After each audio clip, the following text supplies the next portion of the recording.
Went to two different business establishments yesterday, places that I go regularly. And not once, but twice yesterday in places that I go regularly and ordinarily am not spoken to. Like, not like, ew, there's Rob to talk to that guy. Well, they probably hear you before you. Also that. Yeah. Places that I go to that I have been told before, I like sports, but I don't want to talk sports because, I know you talk sports all day, and I don't want to just be the next guy who talks sports. Whatever. If you see me in public and you want to talk sports, come say hi. I do this job because I love sports, so it's a great gig. I never mind talking football. I got into not one but two conversations from people out in public that were like, Rob, what's your take on this trade? Like, why are people so up in arms about this trade? And I have a couple of things I want to get to. Not necessarily from a basketball perspective, although I did find the number yesterday, including Charles Barkley. The number of players yesterday, former players, who were saying, I don't know what the Lakers are thinking. Luka and LeBron can't coexist is interesting. Chuck Barkley was on that wagon. I think Kevin Garnett was on that wagon. But aside from that, there's another very interesting angle to this trade, and that is the ownership group of the Dallas Mavericks that took over from Mark Cuban. And I did a little bit of a deep dive on who they are, because yesterday it started to trickle out that effectively the ownership group of the Dallas Mavericks just handed the keys to GM Nico Harrison. We're like, just go run this thing for us, right? Go run this thing. And I think that backs up a philosophy, state of mind, whatever, a philosophy, a state of mind that I have been sharing with all of you for many, many years at this point. And by many, many years, I mean, we're like 20-some odd days away from the 5-year anniversary of the Rob Brown Show here on the Fan Upstate. And I've had this take that entire time. So I'm going to get to that later on in the show. Speaking of owners, because Eric just texted the show and said, Rob, are you avoiding the Saints mass cover-up? No, I'm not, Eric. No, I'm not. I'm actually going to get to that coming up here in just a few minutes. You have heard me, if you've listened to this show for any length of time, you have heard me say that we do the best we can to keep sports, and I'm going to use the word politics, but I think it's probably better to say sports and real life separate from each other. But as much as you can try to take this side of the Venn diagram and slide it over here, and take this side of the Venn diagram and slide it over here, there's always going to be that little sliver of the Venn diagram where sports and real life intersect and interact with each other. And I have to tell you, and I don't mean to make this about me, but I am a Saints fan. And I am having, more so than I have ever had before, I'm having a crisis right now. Because if you did not hear yesterday what is happening with my New Orleans Saints, it's very gross. It's disgusting.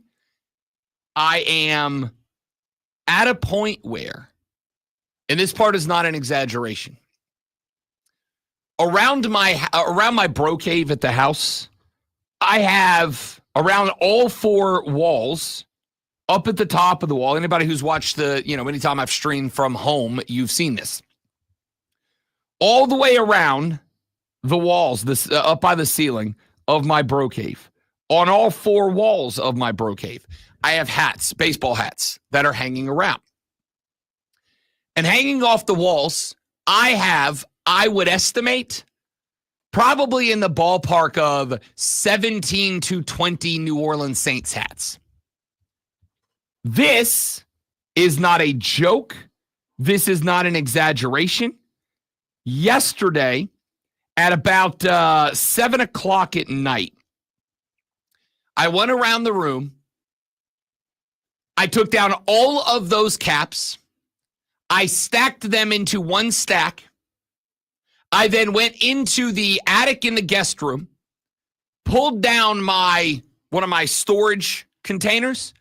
I put every one of those Saints hats into that storage container, and I put it back in the attic. I will not be wearing New Orleans Saints gear until, I don't know, Gayle Benson sells the team. I will not be wearing and it has nothing to do with football. If you didn't hear this story yesterday, it's absolutely disgusting.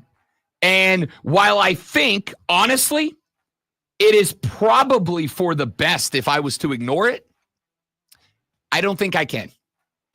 I don't think I can as a host. I don't think I can as a Saints fan. I don't think I can as a person. And so we will address this disgusting situation that is coming out from my favorite NFL team when we come back here in just a minute. Because I feel gross. I feel gross. I put away my Saints gear yesterday, and it will not be coming out for a very long time. And I'll tell you why when we come back. Rob Brown, the Great Malonzo, and you. It's the Rob Brown Show. It's the Fan Upstate.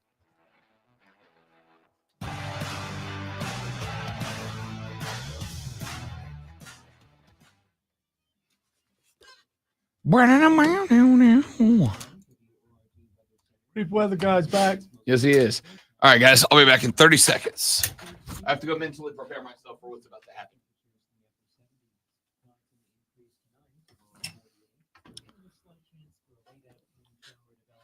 Means like the meditation or something.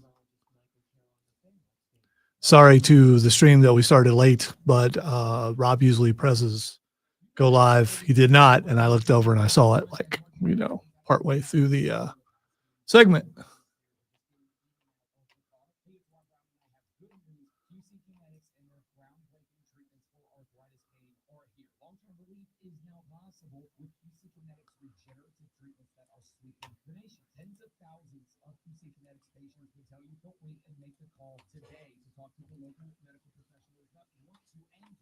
Help you out. These new orthobiologic cellular therapies, including PRP treatments, can revitalize your joints without going under the knife. QC Kinetics treatments prompt your body to heal and restore those damaged joints so you won't miss a beat and there is no downtime. Joint pain does not get better with time. So before it's absolutely debilitating, see if you're a candidate for these life-changing regenerative treatments. Call QC Kinetics today for your free consultation at 864-448-3772 in Greenville and Asheville. 864-448-3772. It's QC Kinetics. Twin Peaks is the best in the game. Here, it's bigger game days and bolder fight nights. I mean, where else can you find a scratch kitchen that always comes in clutch every day from lunch to late night? Only at Twin Peaks, the #1 sports bar. Twin Peaks has some new stars on their cocktail menu. Try our bourbon espresso martini with an Elijah Craig toasted barrel bourbon base, the mezcal passion fruit mule, or spicy strawberry margarita. Always handcrafted, never settling for second-rate ingredients. Hi, this is Cole Rice, and this is Diesel with Wire to Wire. Coming live tonight from 347 at Indian Market at 8650 Ashland Highway in Boiling Springs. Be there live for your chance to win an Ingles gift card to the store. Why pay more for prescriptions? Stop overpaying and start saving with SingleCare. It's easy. Find your prescription on singlecare.com. Show the coupon at the pharmacy and start saving. SingleCare works at pharmacies nationwide and is completely free to use, whether you have insurance or not. So the next time you fill a prescription, check SingleCare to make sure you're getting the best price. Take control of your prescription needs. Go to singlecare.com or download the free app today. Spring forward with real unlimited data from Straight Talk this tax season and get a free Samsung Galaxy A16 5G or Moto G Power 5G 2024 with select plans. So you can stream games during Mad March hours, check the weather for April showers, and watch gardening videos without many flowers. Straight Talk, real unlimited data, available at Walmart and StraightTalk.com. Offer valid from 4/15/25. Taxes and fees apply. Requires purchase of single and golden limit plan and higher. For network management practices, visit StraightTalk.com. Sponsored by Progressive Insurance. At Progressive, they're making things things even easier. They'll help you bundle your home and together so you can save on both. Learn more at Progressive.com or 1-800-PROGRESSIVE. That's Progressive.com or 1-800-PROGRESSIve. Can't wait to hear what's next on Wire to Wire with Cole and Diesel. Tell me what's coming up. Clemson basketball still not in the AP Top 25. We'll talk to Darian Carter of the Greenville News, who covers Clemson basketball. Solos, you demanded it. We'll do it. Our best big game dish nomination. And our first thoughts on the Super Bowl this coming Sunday, the Chiefs versus the Eagles. Who do you like? Diesel and Cole Bryson really bring it on Wire to Wire. Turn it on and leave it on. Afternoons 3 to 7 on the Fan Upstate. Text or call one number.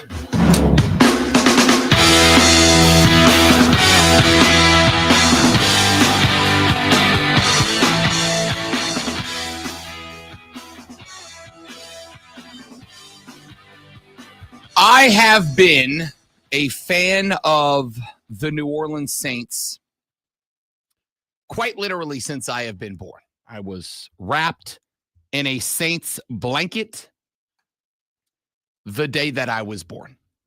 I have a fleur-de-lis tattooed on my back. I have been a fan of my football program since, hell, I'll say my conception. Forget inception. When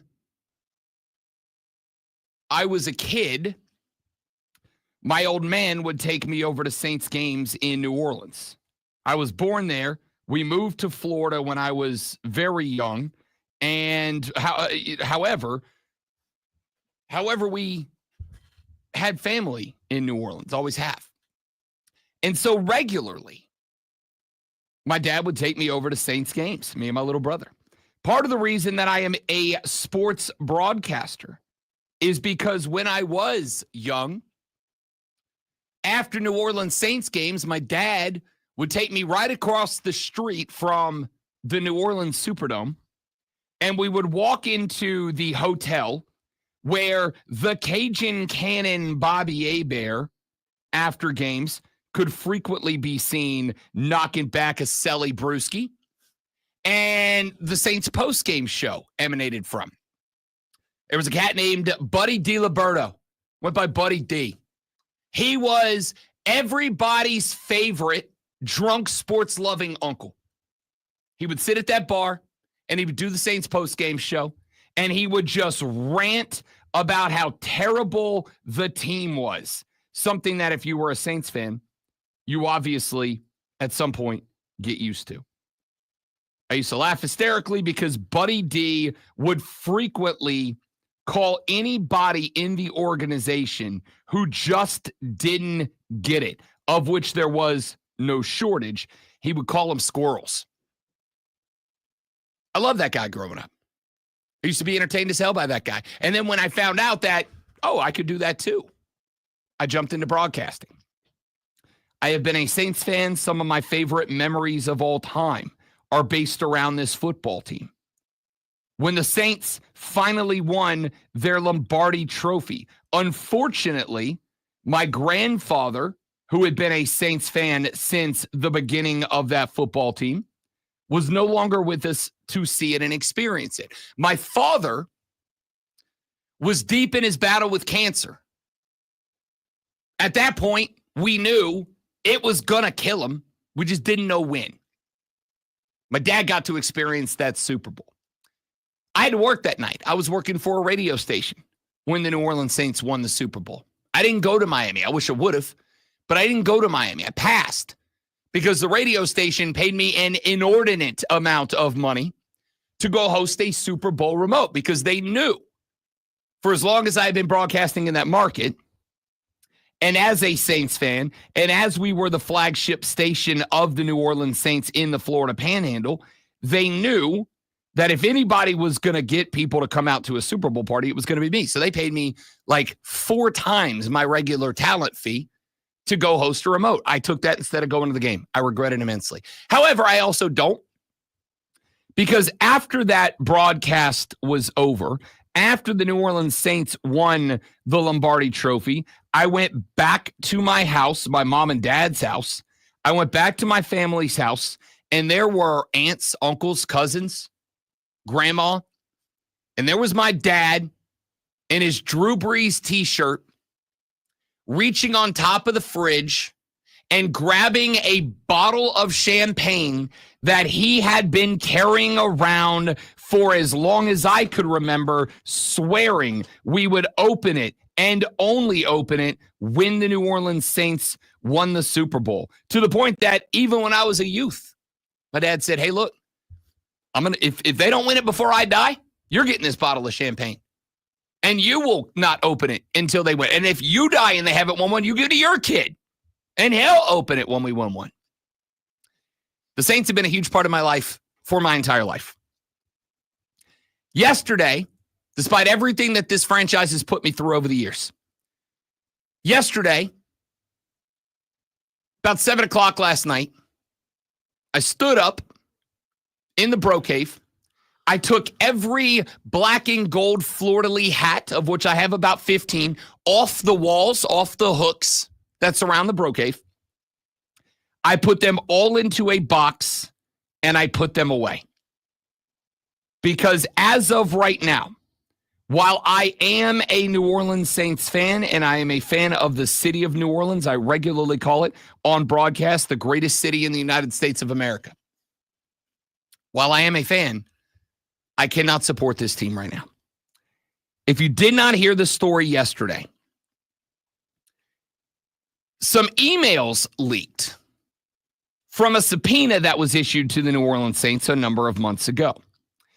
It was known already that Gayle Benson, the owner of the New Orleans Saints, who absolutely should not be, that Gayle Benson provided some level of support to the Archdiocese, the Catholic Church down in New Orleans, because the Catholic Church had a massive rash of sexual assault on children around their archdiocese.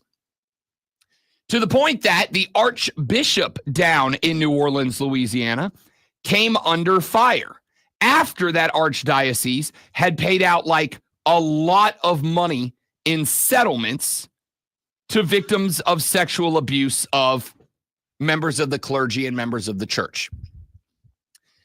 Yesterday, a group of emails got released that further detailed the interaction between Gayle Benson, the owner of the New Orleans Saints, and other members of the top brass of this organization.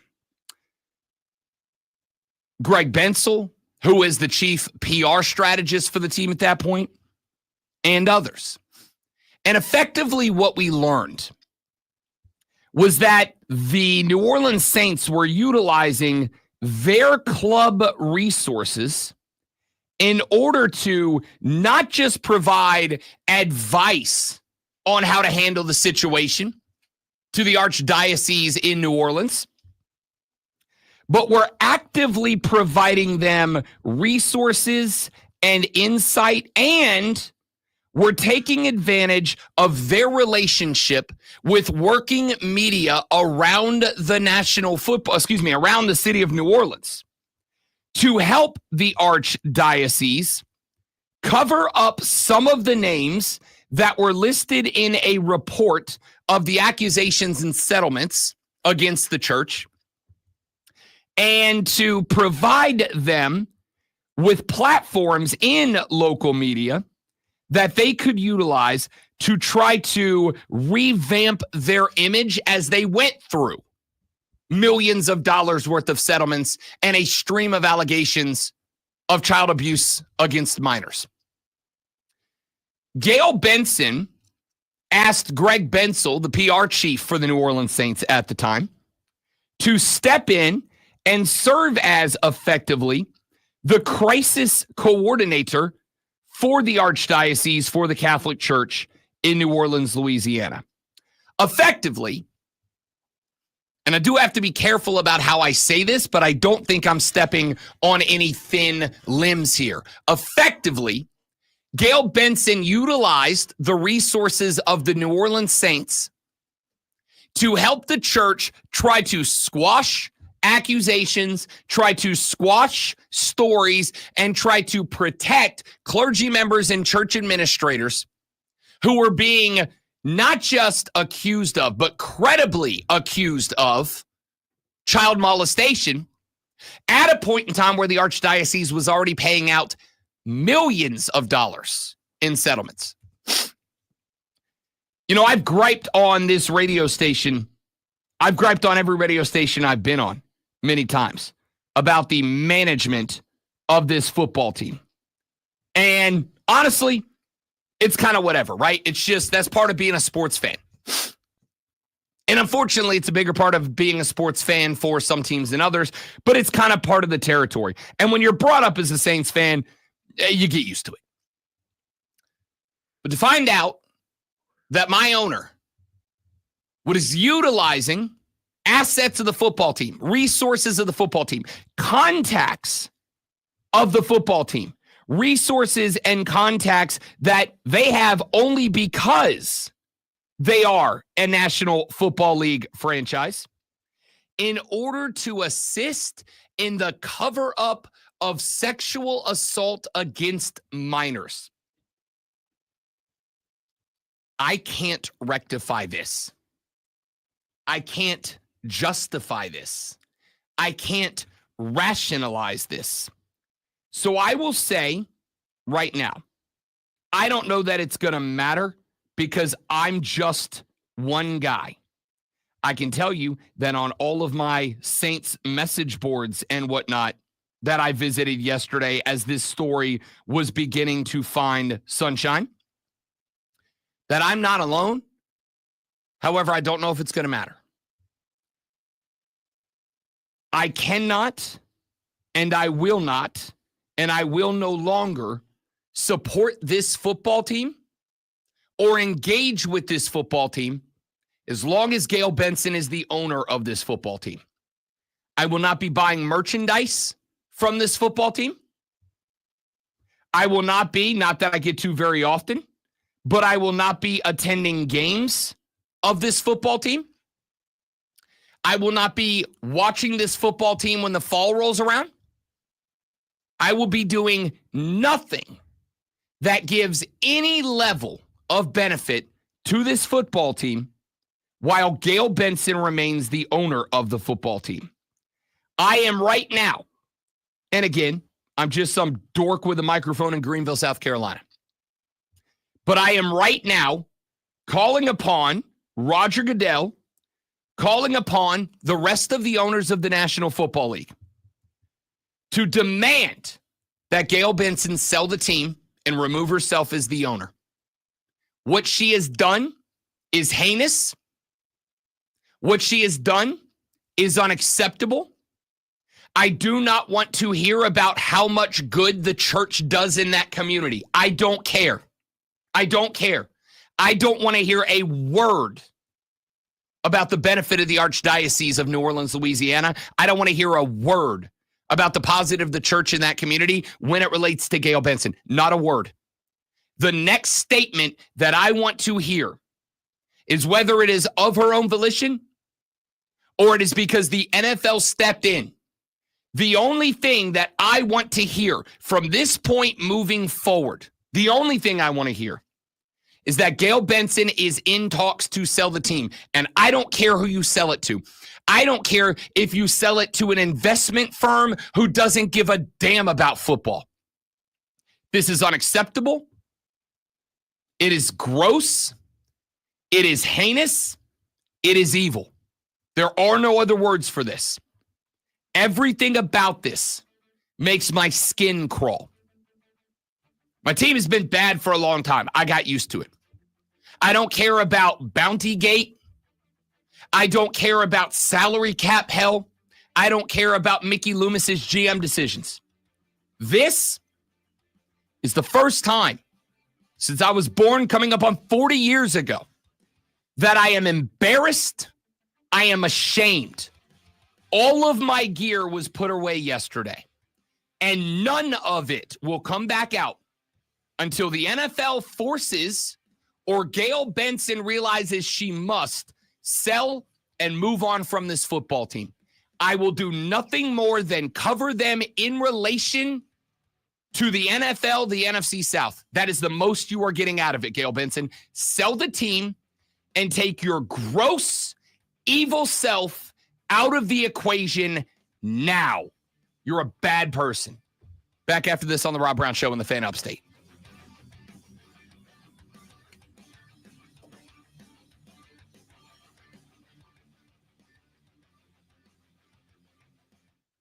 Zach, I will not cover up the tattoo because it is it is not a Saints fleur-de-lis.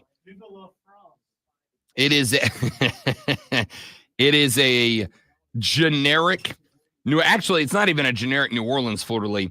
It is a fleur-de-lis designed to look like cracked stone that is holding together. I got it after Hurricane Katrina when New Orleans was broken. I had it designed to look as if it is cracked stone falling apart to represent that while there are plenty of cracks and issues in my city, it will never fall apart. And I feel like that was an apt illustration. Give me 30 seconds, guys, and I'll come back. I want to talk about the boathouse. Why not? Stay right there.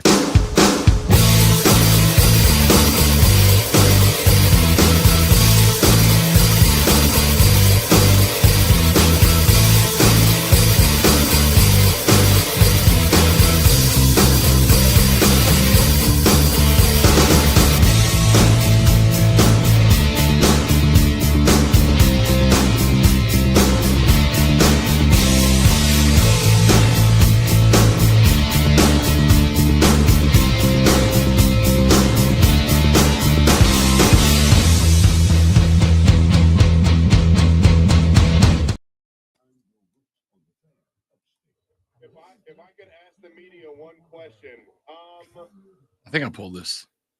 why are you guys leaning into this whole ref thing? You know what I mean? Like, why are you guys leaning into it? That's all I got, though. Dynamic e-commerce website that showcases the quality and affordability of all the e-bikes. And the Collegiate e-bike is perfect for the college. Should have held him accountable and said, I won't answer any questions from anyone who's pushing this narrative. Press conference over. Although I think you'll probably get fined if you did that on this week.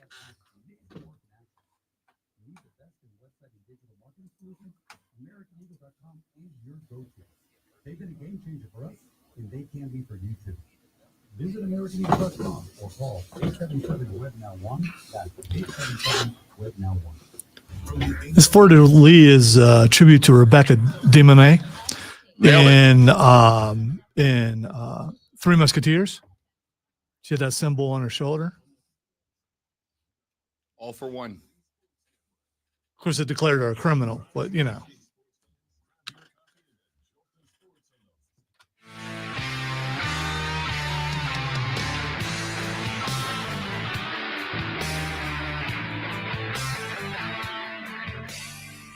The Rob Brown Show on your radio. It's the Fan Upstate.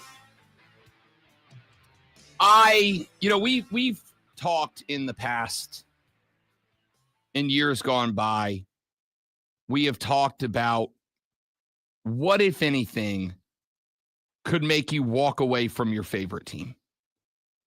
And ordinarily, it's stuff like trading away a 25-year-old generational superstar in the middle of the night over a Saturday and a Sunday for, at least on the surface level, no good reasons. It has been giving not just a contract to a guy like a Deshaun Watson, but wrapping up the next 8 years of your franchise in a contract with a guy like Deshaun Watson. Which I guess is in the same vein, though I would argue in a different way. I didn't think that I would ever honestly say, I'm out. Legitimately. I didn't think that there would ever be a point in time where a team that I have loved like a family member for my entire life, You can find pictures if you wanted to look through my mom's house real hard. You can find pictures of a young and frankly adorable Rob Brown outfitted in New Orleans Saints gear.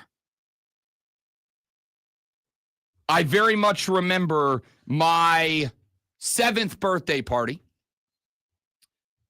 7th birthday party had all the kids over from Miss Gherkin's class, including a young lady by the name of Ashley Powell, who I was very fond of at this point in time, who showed up to my birthday party and gifted me a New Orleans Saints shirt.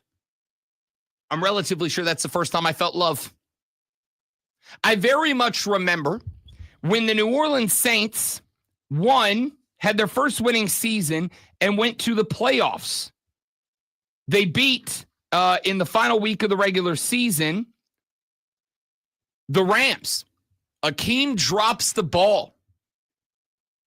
Brian Million, the most unlikely of heroes. That was the call made by Jim Henderson, the play-by-play guy.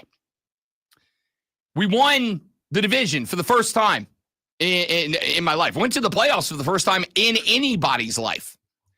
And my old man, the very next weekend, packed us up and took us over to New Orleans.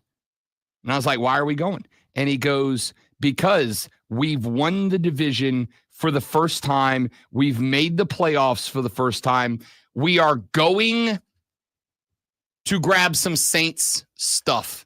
We drove to New Orleans to go to the Black and Gold shop and to stock up on New Orleans Saints playoffs merch because it had never been made before. I also realize now in retrospect, it was so that my dad could watch our first ever playoff game with my uncles who still lived there at the time.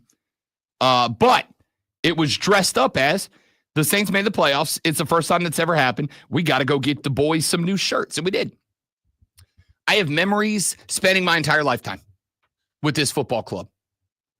I have thousands of dollars of merchandise in my house. I have been to, if I had to guess over my lifetime, north of 50 New Orleans Saints games in the Superdome. I have seen that team play more than I've seen any other team at any other level play. I have worked every Greenville Swamp Rabbit home game with a few exceptions for the past 3 years running. I have still been to more Saints games than Greenville Swamp Rabbit games. This team has been a massive. On Sundays, 1 o'clock rolls around, Saints kick off. That is the time that every single Sunday, the text thread between my mom, my little brother, and I flares up. And we just text in a group text about our team through the games. Ordinarily, a lot of vulgarity involved. If you'd have told me a handful of years ago that something was going to happen that was going to make me take everything black and gold with a fleur-de-lis on it and throw it all into a bucket and put it up in my attic, vowing not to take it back out until there was an ownership change. If you would have told me that there would be a point in my life where I would take a vow not to watch Saints football. And I've excused a lot. I've excused a lot, and my rationalization, my justification has always been, well, it's not the player's fault.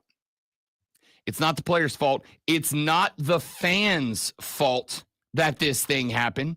We and the boys that play on Sundays should not be punished for the misdeeds of people in the front office of this organization.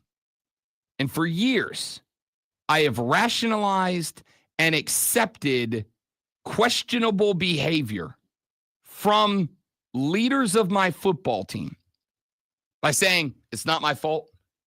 It's not Drew Brees' fault. It's not Reggie Bush's fault. It's not Chris Olave's fault. It's not Will Smith's fault. It's not Cam Ward's fault, right? It's none of these guys' fault. I never knew that one day I would get to answer the question, what could your team do that would make you walk away? We have this peak off-season radio, right? Midway through every June, we get to a spot where, baseball's kind of in a little bit of a lull. There's no basketball. We're still a couple of months away from football camps firing up. And we get to a spot where there's just not a lot going on. Peak off-season radio. And in peak off-season radio, you start asking and answering hypothetical questions. It's peak off-season radio. And one of the topics of conversation that always comes up during peak off-season radio is, could your team do anything that makes you walk away? And I think I've genuinely always answered that question with probably not, right? I've invested too much. And it's not just about money.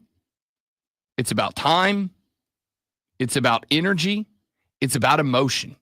You invest with those things as well. You think investment, ordinarily our mind goes to money.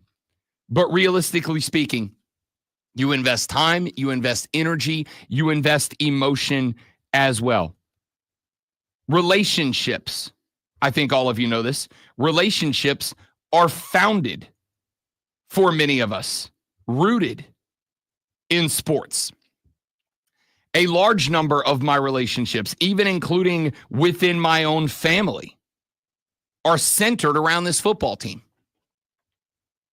I did not know I'd ever find an answer to the question, but I have.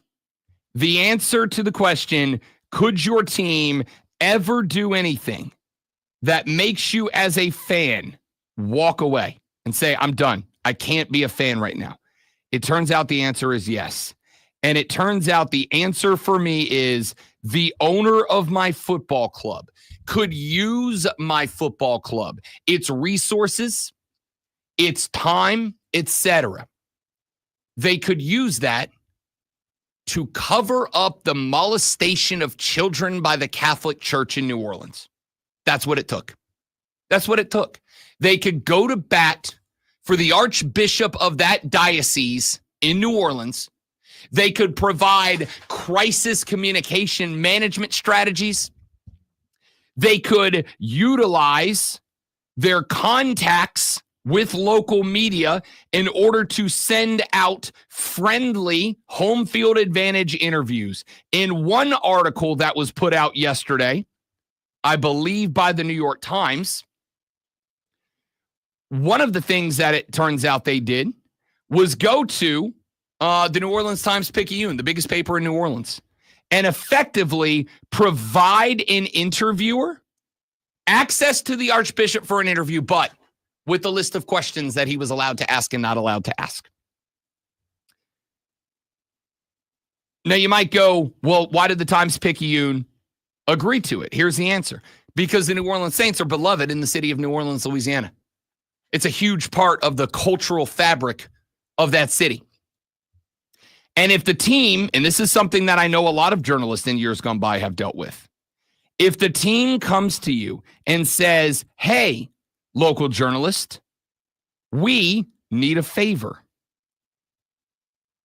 It's not that you're obligated to do it, but you absolutely do understand that if you don't do it, you may receive diminished access to the team. You may be cut off from the team entirely. And a newspaper in New Orleans that is unable to cover the local NFL team is a newspaper that dies. It just is. It's a newspaper that dies. Doesn't matter the city or the size of it. If you can't cover your local NFL team, if you can't provide coverage of that franchise, your newspaper dies. Do I fault the Times-Picayune? You're damn right I do. You're damn right I do. Worst case, run that article, and in that article say, hey, you know what, Saints? We'll do it, but we want a disclaimer that says you provided the questions and the answers. Say no to that, and we can report whether you said no to that or not. The fact that my team is owned by somebody who saw that her church was not just credibly accused of,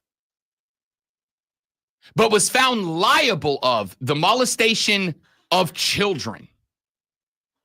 And she decided the best interest was to protect not the franchise, not the business, not the Shield. By the way, where the hell's Roger Goodell right now? The fact that she decided her first line was to go defend the people who did the molesting and not the people who got molested, I cannot, in good faith or conscience, support that. I cannot do anything from this point forward that puts a dime in the pocket of Gayle Benson, that puts a dime in the pocket of the New Orleans Saints, because those resources and those assets that they utilize to protect the Catholic Church in New Orleans, those assets and those resources were paid for by me, because I'm the one that buys the merch. I'm the one that's bought hundreds of tickets over the years. When you include me bringing people to games, hundreds of tickets. I'm the one who tunes every Sunday onto the TV and bumps up the ratings so that the NFL and the Saints can get big fat stacks of television money that goes into the pocket of Gayle Benson. I'm the one responsible for all of that. And I am not going to allow a dime of mine to go to Gayle Benson or to go to the defense of the Catholic Church when they are not just credibly accused of, but have been found liable of the molestation of children and an effort to cover it up. It's gross. It's heinous. And these people, while they have done nothing illegal, the consequence should be you can't own this team anymore. You just can't. Roger Goodell, 31 other owners around the league, step in and make this woman sell the football team so that some of us can love the things that we love again, because right now I can't. All right, what a fun start to the day, right, everybody? Right? Let's let Lonzo pick up the mood with the sports flash. Okay. One of baseball's most accurate umpires, let's talk about cheating, because that makes things feel better. 38-year-old Pat Horberg was fired yesterday for sharing a sports gambling account with a friend who bet on baseball and deleting messages key to an investigation into his conduct. MLB Commissioner Rob Manfred said there was no evidence Horberg directly gambled on games or provided information to others. Horberg accepted the punishment, claiming he only asked a friend to place wagers for him on the account. He is eligible to apply for reinstatement in 28. Yeah, man, that wasn't mine. I was just holding it for a friend. Rams wide receiver Cooper Kupp was informed the team will trade him. Kupp is headed into the second year of a 3-year contract and has spent 8 years in LA and has regularly stated his hope to finish his career with the team. Apparently not going to. Tune in tomorrow night at 6:30. It's Furman Paladins take on the Western Carolina Catamounts. Furman versus Western Carolina right here on the Fan.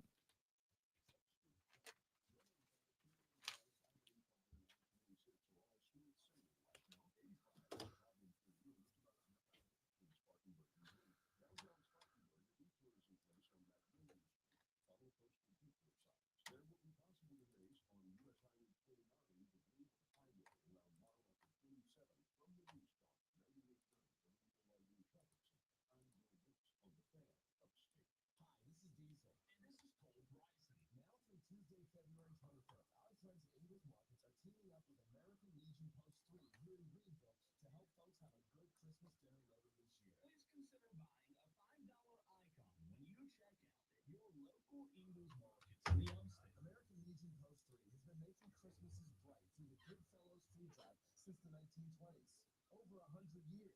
This is organized in part by Scouts, Girl Scouts, Trail Life, Loft Cadets, church groups, and families who prepared back more than 750 boxes of foodstuffs for local residents organized to help the needy in the Greenville community have a good Christmas dinner. All recipients are vetted by and receive vouchers from the County Veterans Administration Office and United Ministries. This will mean a lot to the community, and here is how you can help. Between now and February 21st, please consider buying a $5 icon when you check out at Eagles. Thank you, Mike.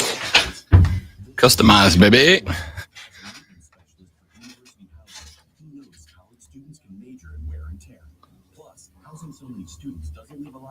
Coach, man, I'm honored to grow up during this time, to see you coaching in multiple Super Bowls for my favorite team and now for the Kansas City Chiefs. Man, I hope I can play for you one day. I know it's free agency. Can you do one thing for me, though? Can you eat a W with me?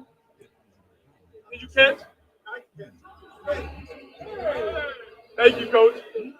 I enjoy watching your punt, pass, and kick competition. Yeah, I wish I could throw it as well as you do. Thank you, Coach. Have a good one. What a smart move, putting Jameis Winston out there asking questions.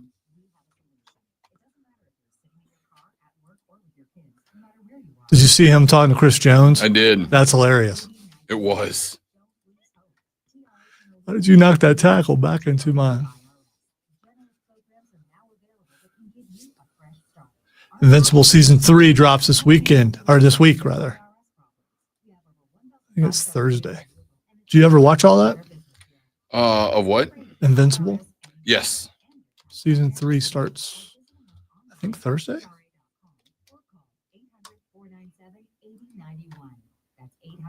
February 6th. Yep. Hell yeah. Because I got to tell you, 12 a.m. Pacific time. I finished season 2 and was real upset season 3 wasn't available yet. Real upset. Were you mad that he started another family? Oh, a little bit. Yeah. But also I'm like, and how it ends, I miss my wife. Yeah. It's like, dude, no, stop. You don't get to do that, Omni-Man. okay, those are cookies. I was wondering what those W's were he was throwing. Yeah. Can you catch a W for me? I'm going to try and catch a W for you, big dog. Man, let's catch this W first. Look at that. Thank you, my brother. He caught it and ate it. Hey, you know, somebody always trying to intercept my son. All right, brother. Love you, man. That's funny. Someone always try to intercept my stuff. Jameis is on a heater right now.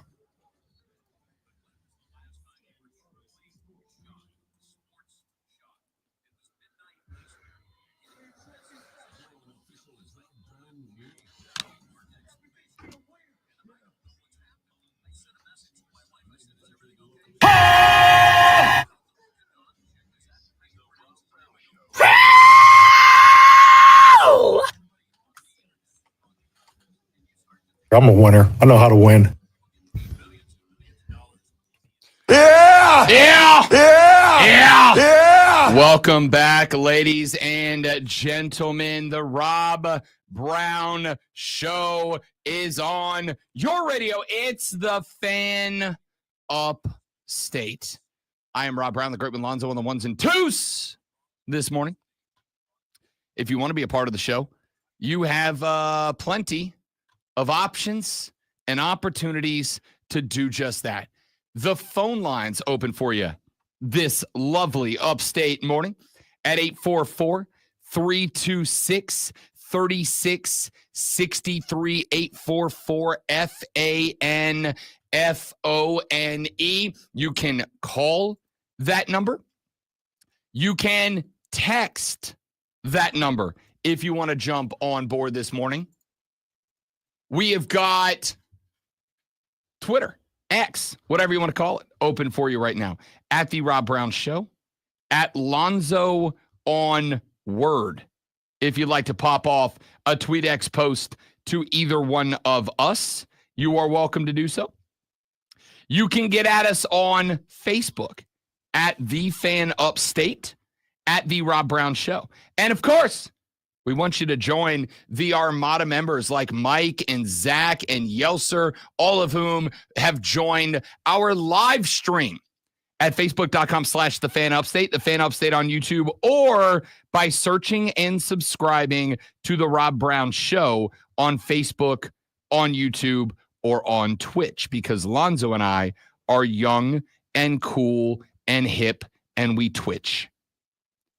Also stream to that website. I'm trying to hide the part of me that is a telltale, and that would be the goatee part, which is solid white now. I did that. I dyed that by choice, like Scott Steiner.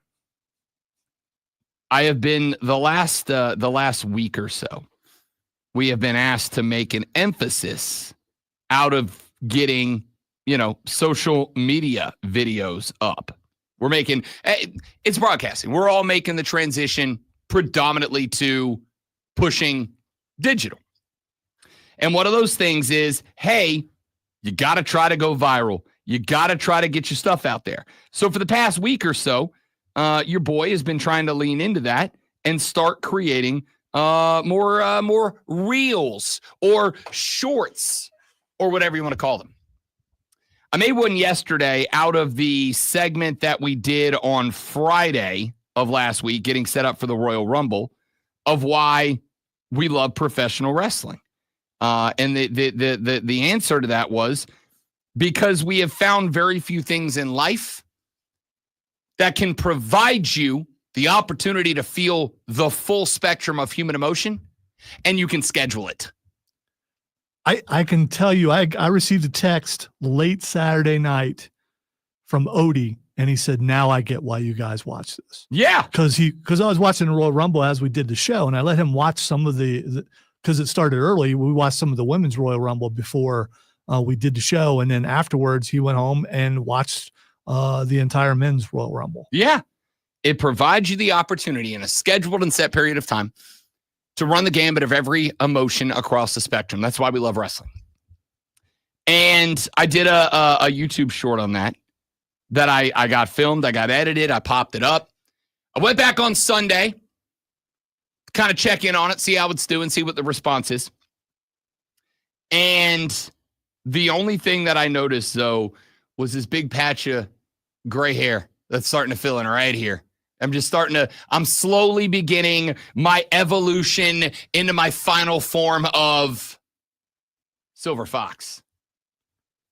I'm going to be a Silver Fox. A few years ago, that app came out where you can see what you look like when you're old. I'm progressing towards that. It didn't just... They made the beard completely white, and there was a bunch of wrinkles. Did it just turn your camera on? Yeah, that's funny. I did it to a former host here. He's like, you got to take that down. You better not post that. I can't believe it's like, dude, shut up. Shut up. Hey, it's 7:05 in the morning. You've got less than 55 minutes till you got to be dressed out the house on the way to arrive at the office. Get yourself sat down in front of the computer, pop off replies to all of those passive-aggressive emails from anyone and everyone that thought you were going to be doing any work last night. You said that's a concern for future me. Well, future me's got to arrive here in 54 minutes to the office. Here's the thing. You're going to fire off those emails, and then you're going to go walk down the hallway, the long and lonesome hallway, all the way to the far break room on the other side of the office that y'all keep dark because the boss doesn't want you hanging out there in too long. You're going to go down there. You're going to hang out for a long time, and you're going to talk sports. And if you're going to go down there for a long time and talk about sports, well, you need this. Are you ready for the playbook of the peculiar, the almanac of the absurd, and the encyclopedia of the extraordinary? Well, you better be, because we're diving headfirst into the 3 top stories that will have your coworkers saying, "Game over, man! It's game over!" They take their first bathroom break.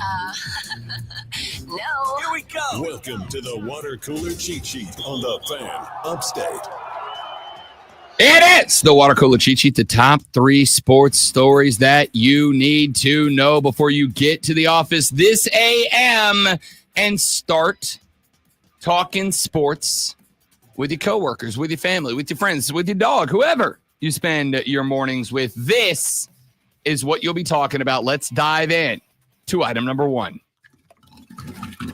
Your AP Top 25 basketball poll dropped last night. Auburn and Duke remain 1 and 2 atop those polls for the third straight week now. Maryland back in the rankings for the first time in nearly 2 years. Couple of other teams that have moved up and down. The Alabama Crimson Tide at 19 and 3, all the way up to number 3. 3 of the top 4 spots are held by Southeastern Conference teams as Tennessee checks in at number 4.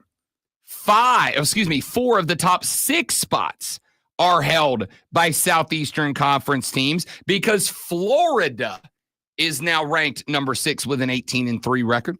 Amongst other notable squads, Michigan State has jumped up to number 9. This is a Sparty team that early in the year looked like it was going to be taking a step back. Instead, this team has found a little cohesion, and Tom Izzo's boys are now right back into the mix at number 9. Texas A&M is at number 10. Kentucky comes up to 14. Missouri, a team that I told you a couple of weeks ago, maybe a little underrated, maybe a little underappreciated. They are now at number 15.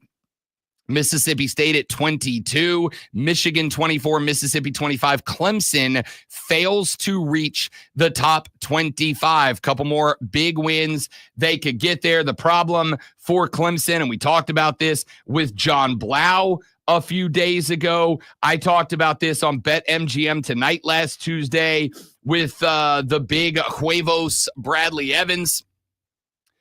Clemson's biggest problem right now is a problem that Clemson football fans know exceptionally well. The ACC's bad. It's just not the basketball conference it used to be. And because the ACC as a whole is down and out right now, Clemson is kind of having their record dragged down with them. The SEC has at least 9 teams in the poll for the 7th straight week, including 3 weeks with top 10 teams making up 40% of the poll. The SEC also had at least half of the top 8 times in 9 weeks, peaking at 6 teams back on January 6th. No other league has had more than 6 ranked teams in any week so far this season. The Big Ten has 6 ranked teams, followed by the Big 12 with 5 and the Big East with 3. The ACC and the AAC both have 1 ranked team. The ACC has Duke at number 2 and nobody else from the conference inside the top 25. Wait. I thought that was a basketball conference. I've heard that my entire long life. Yeah. That's ACC. That's where you go to play basketball. Well, let's be clear. For your long life, most of it, that was true. I don't think it's true anymore. There's a problem in the ACC. And obviously, as we begin our switch into our basketball coverage, once the Super Bowl licks are over on Sunday, we'll move on to the next big thing. Let's get to item number 2. I work in the landscape of sports wagertainment. That is to say, I get paid to talk about and participate in sports gambling. It is a thing that I very much enjoy. If you missed it yesterday, by the way, the BetQL network is now the BetMGM network. We are now officially branded by one of the biggest sports book in America, BetMGM. I make money from this. I am a fan of this. And I can tell you, from somebody who works in the industry and has for like a handful of years now, going on, I think, coming up on 3 years.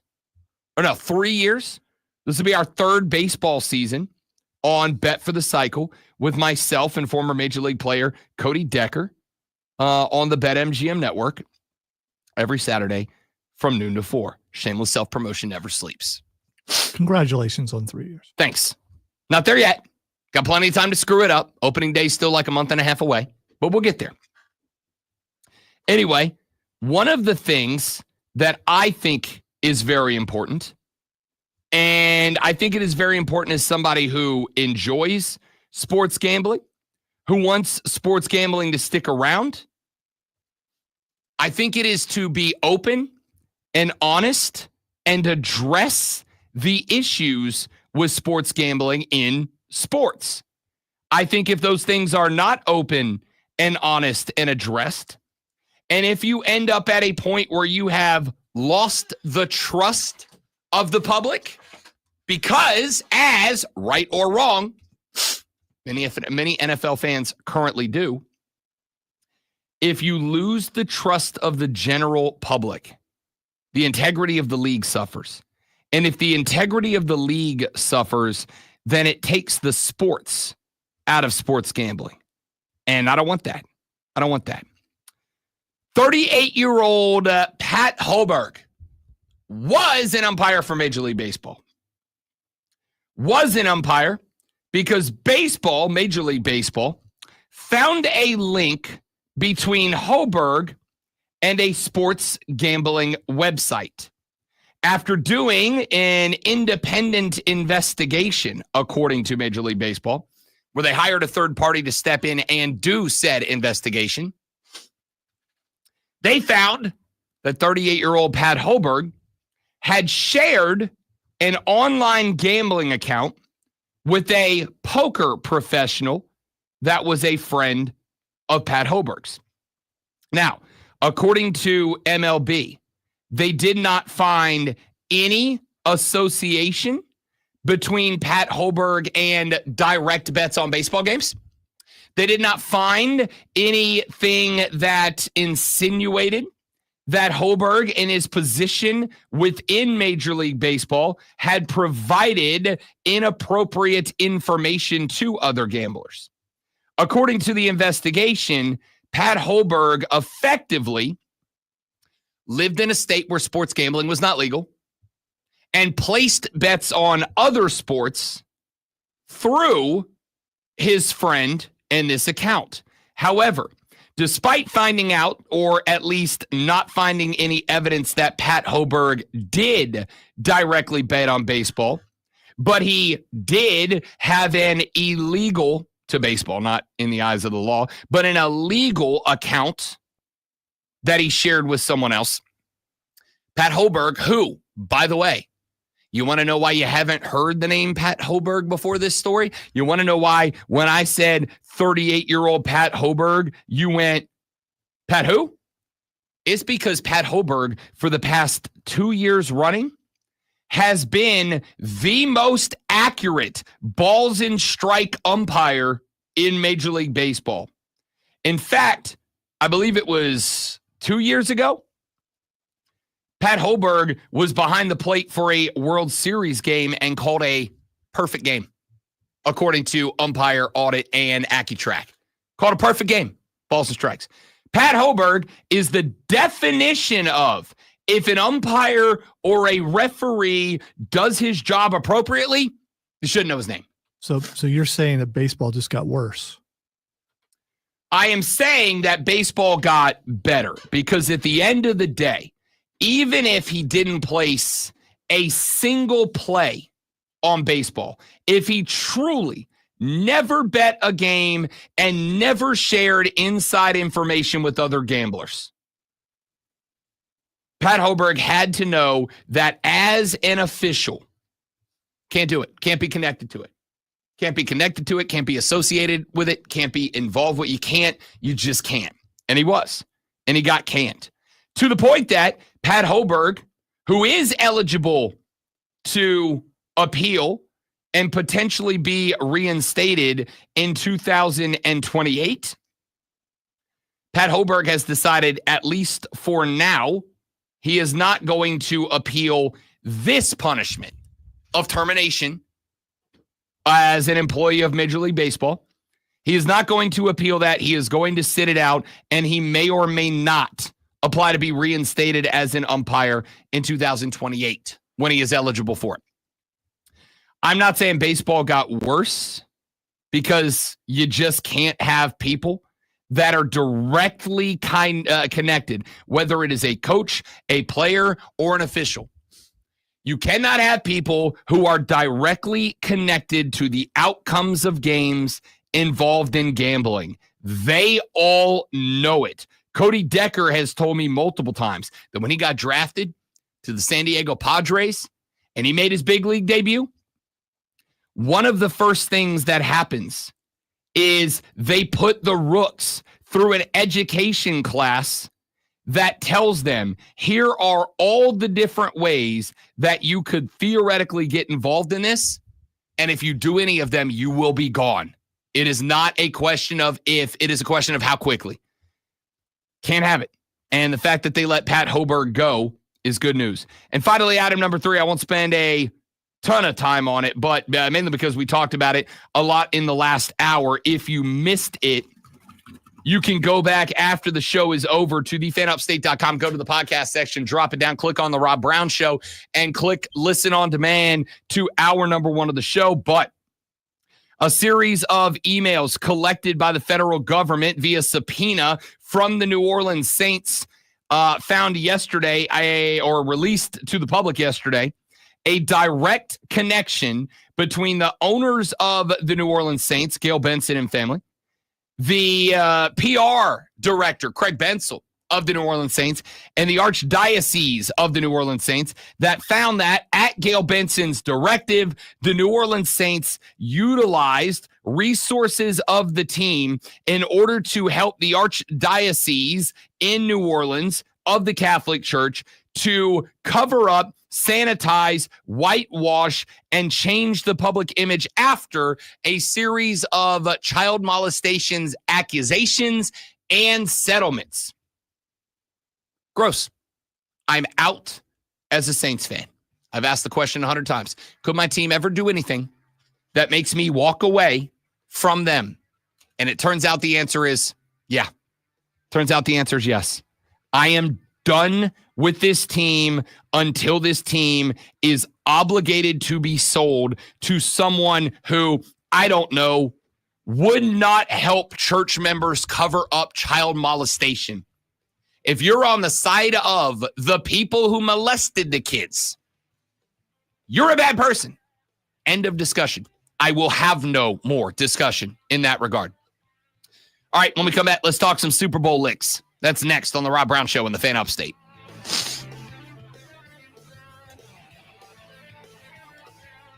Is it hot in here, or am I just a fat, sweaty dude? It's hot. Okay. Yeah.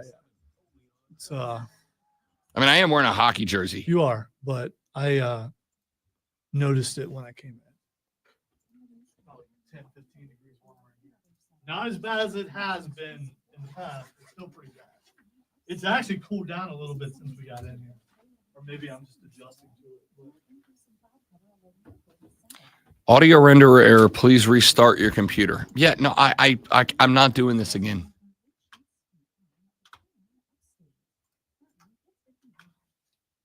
Would you like me to put it in queue to see if it works?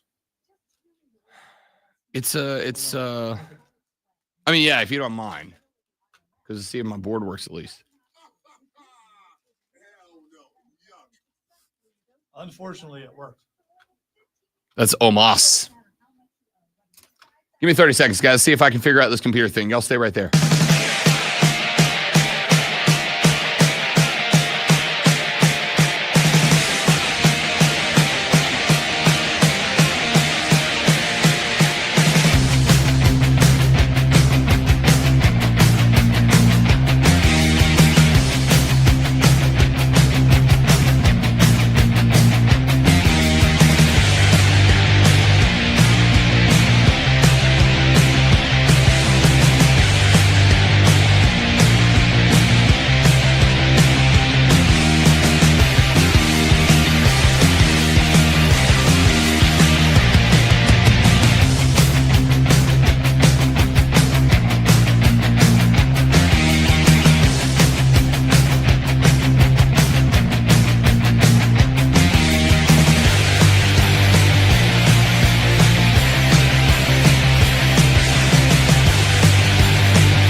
to the game that is taking place on Sunday.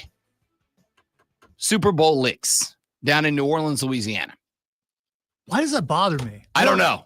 But it does. I can tell. Yeah, I don't know. It's not going to stop me, but I can tell. Oh, no, it's going to make you do it more, which I completely I respect and understand. But it's just, I don't know why it just bothers me. Super Bowl licks on Sunday. I have started giving you some keys. Yesterday, I gave you 2, one from each team, and the numbers that back it up. Saquon Barkley is one of them. I pointed out that against Kansas City, James Cook for the Buffalo Bills rushed the ball 13 times for 87 yards. That is, I'm not good at math, but pretty healthy number of yards per carry. Until the fourth quarter, when for reasons unknown to any of us, the Buffalo Bills stopped giving the ball to James Cook, disappeared from the playbook, and then the Bills lost the game. Saquon Barkley, on the other hand, averaging more yards per carry than anybody else in the NFL.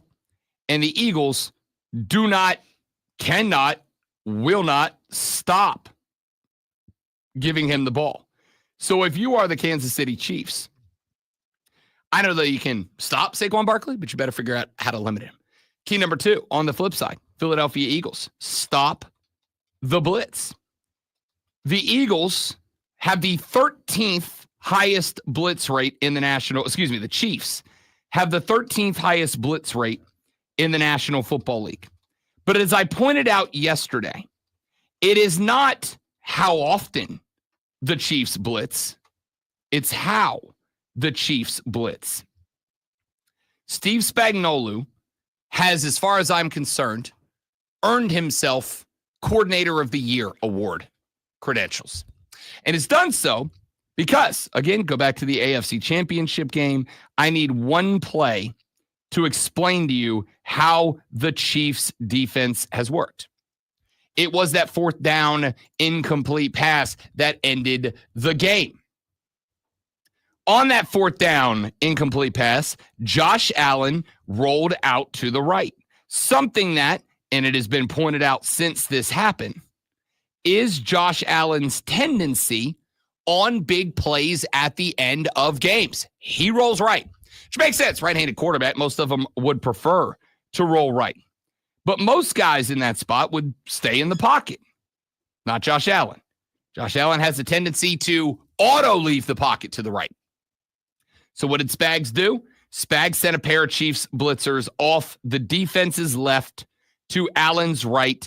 And by the time Allen realized where he was and what was happening, there were 2 red helmets barreling down on him.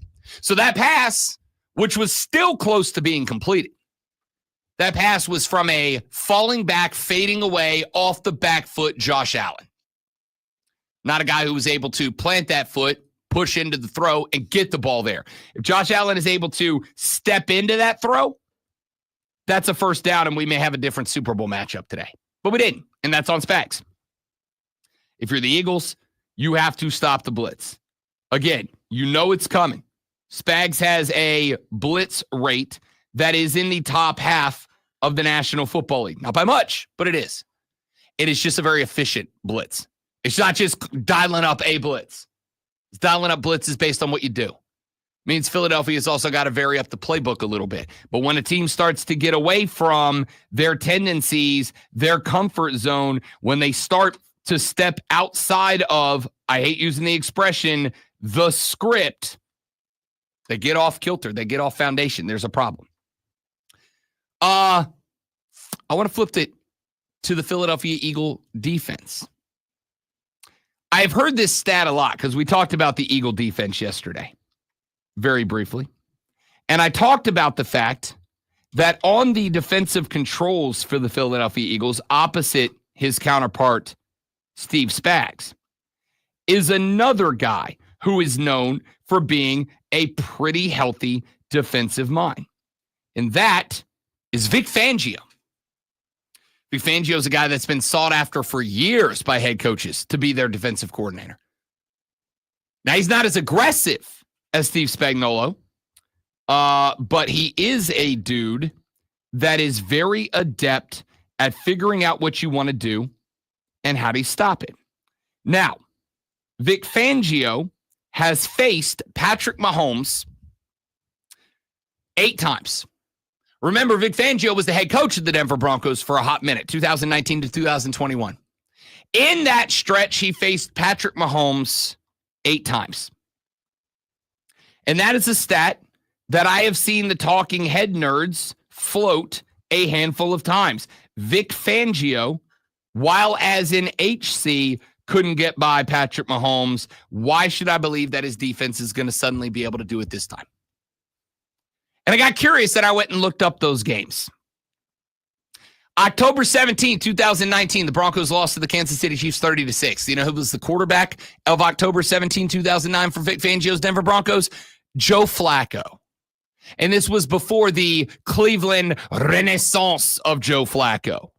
December 15th, 2019, game 2 of that season, the Broncos lost 23-3. Do you know who was the starting quarterback for the Broncos in that game? Drew Lock. October 25th, 2020, Broncos lost 43-16, blowout. Do you know who was the starting quarterback of that game? Drew Lock. December 6th, 2020, Broncos lose 22-16. Who was the starting quarterback? Drew Lock. October 17th, 2021, Broncos lose 22-9 to the Chiefs. Do you know who the starting quarterback of that game was? Teddy Bridgewater. Teddy Two Gloves. January 8th, 2022, the Broncos lose a close one, 28-24 against the Kansas City Chiefs. Who was the quarterback of that game? Drew Lock. Drew Lock was the quarterback for 5 of those 8 losses. Teddy Bridgewater was the quarterback for 2 of those 8 losses. Joe Flacco, pre-Cleveland Renaissance, was the quarterback for 1 of those 8. That Broncos team, now I can blame this on Vic Fangio, and that's fine. But the Broncos team that Vic Fangio was in charge of, that at this point it is just a repeated catchphrase, lost to Patrick Mahomes every time they played him. That Broncos team was led to losses by Joe Flacco, Teddy Bridgewater twice, and Drew Lock 5 times. In what world is a quarterback led by Joe, or is a team led by quarterback Joe Flacco, Drew Lock, or Teddy Bridgewater expected to beat Patrick Mahomes?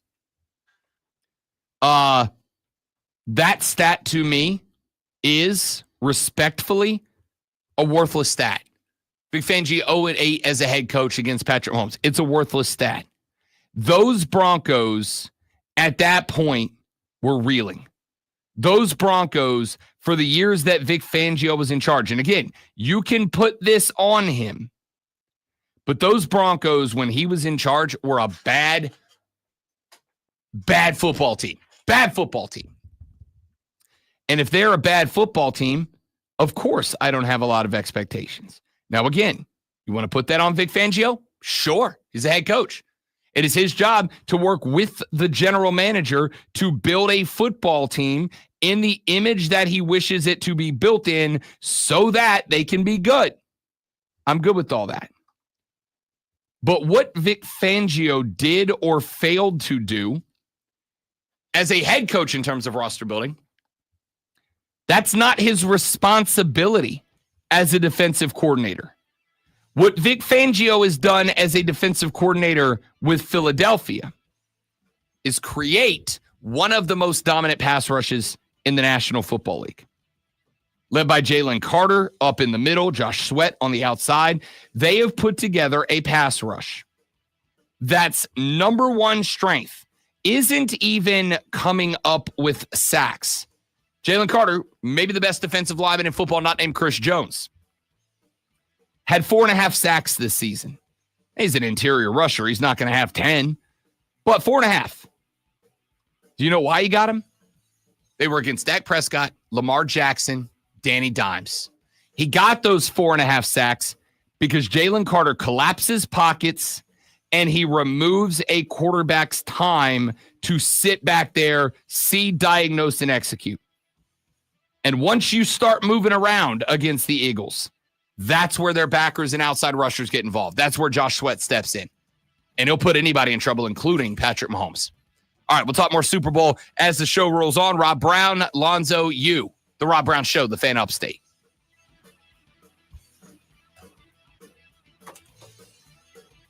Yeah, no, Steven, I don't hate myself that much. Rob would straight up take his hockey jersey off. It's so hot in here, but I wore a particular type of undershirt today that I will not subject you all to. I don't know what that means. They were frequently referred to as wife beaters. Ah, okay. Is it actually white? Yes. Ah.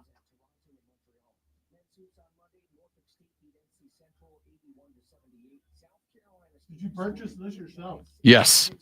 I've always been a white tank top undershirt guy. All right, guys, give me 30 seconds. I'll be right back. Where'd my mouse go?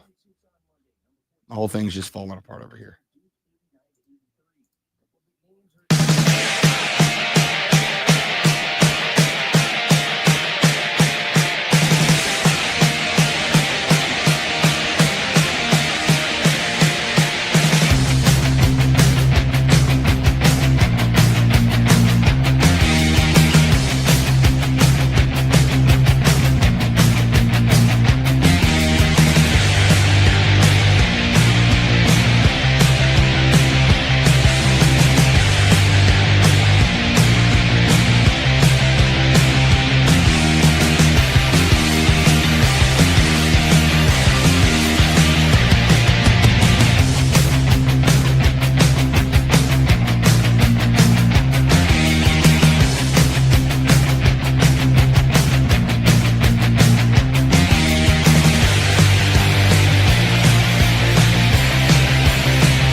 The Rob Brown Show back on your radio. It's the Fan Upstate. Welcome in, ladies and gentlemen. Rob Brown, the great one, Lonzo, and you.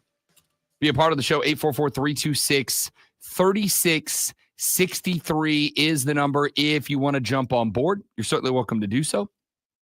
You can shoot us a text at that very same number, 844-326-3663.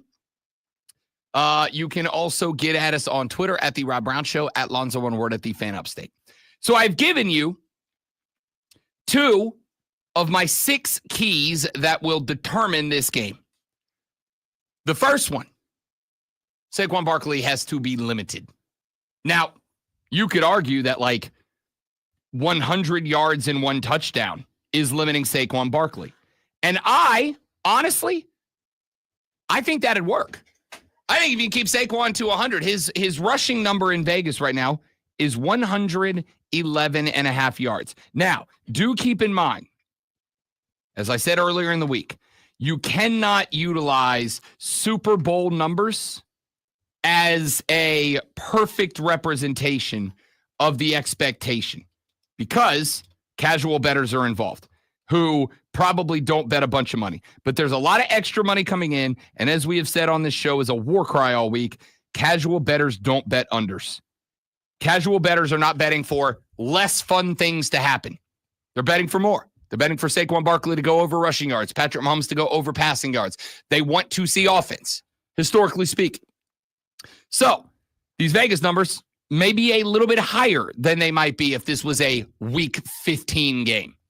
But 111 yards, even if casual bettors bump that up a full 10 yards, you are still looking at an expectation of north of 100 yards.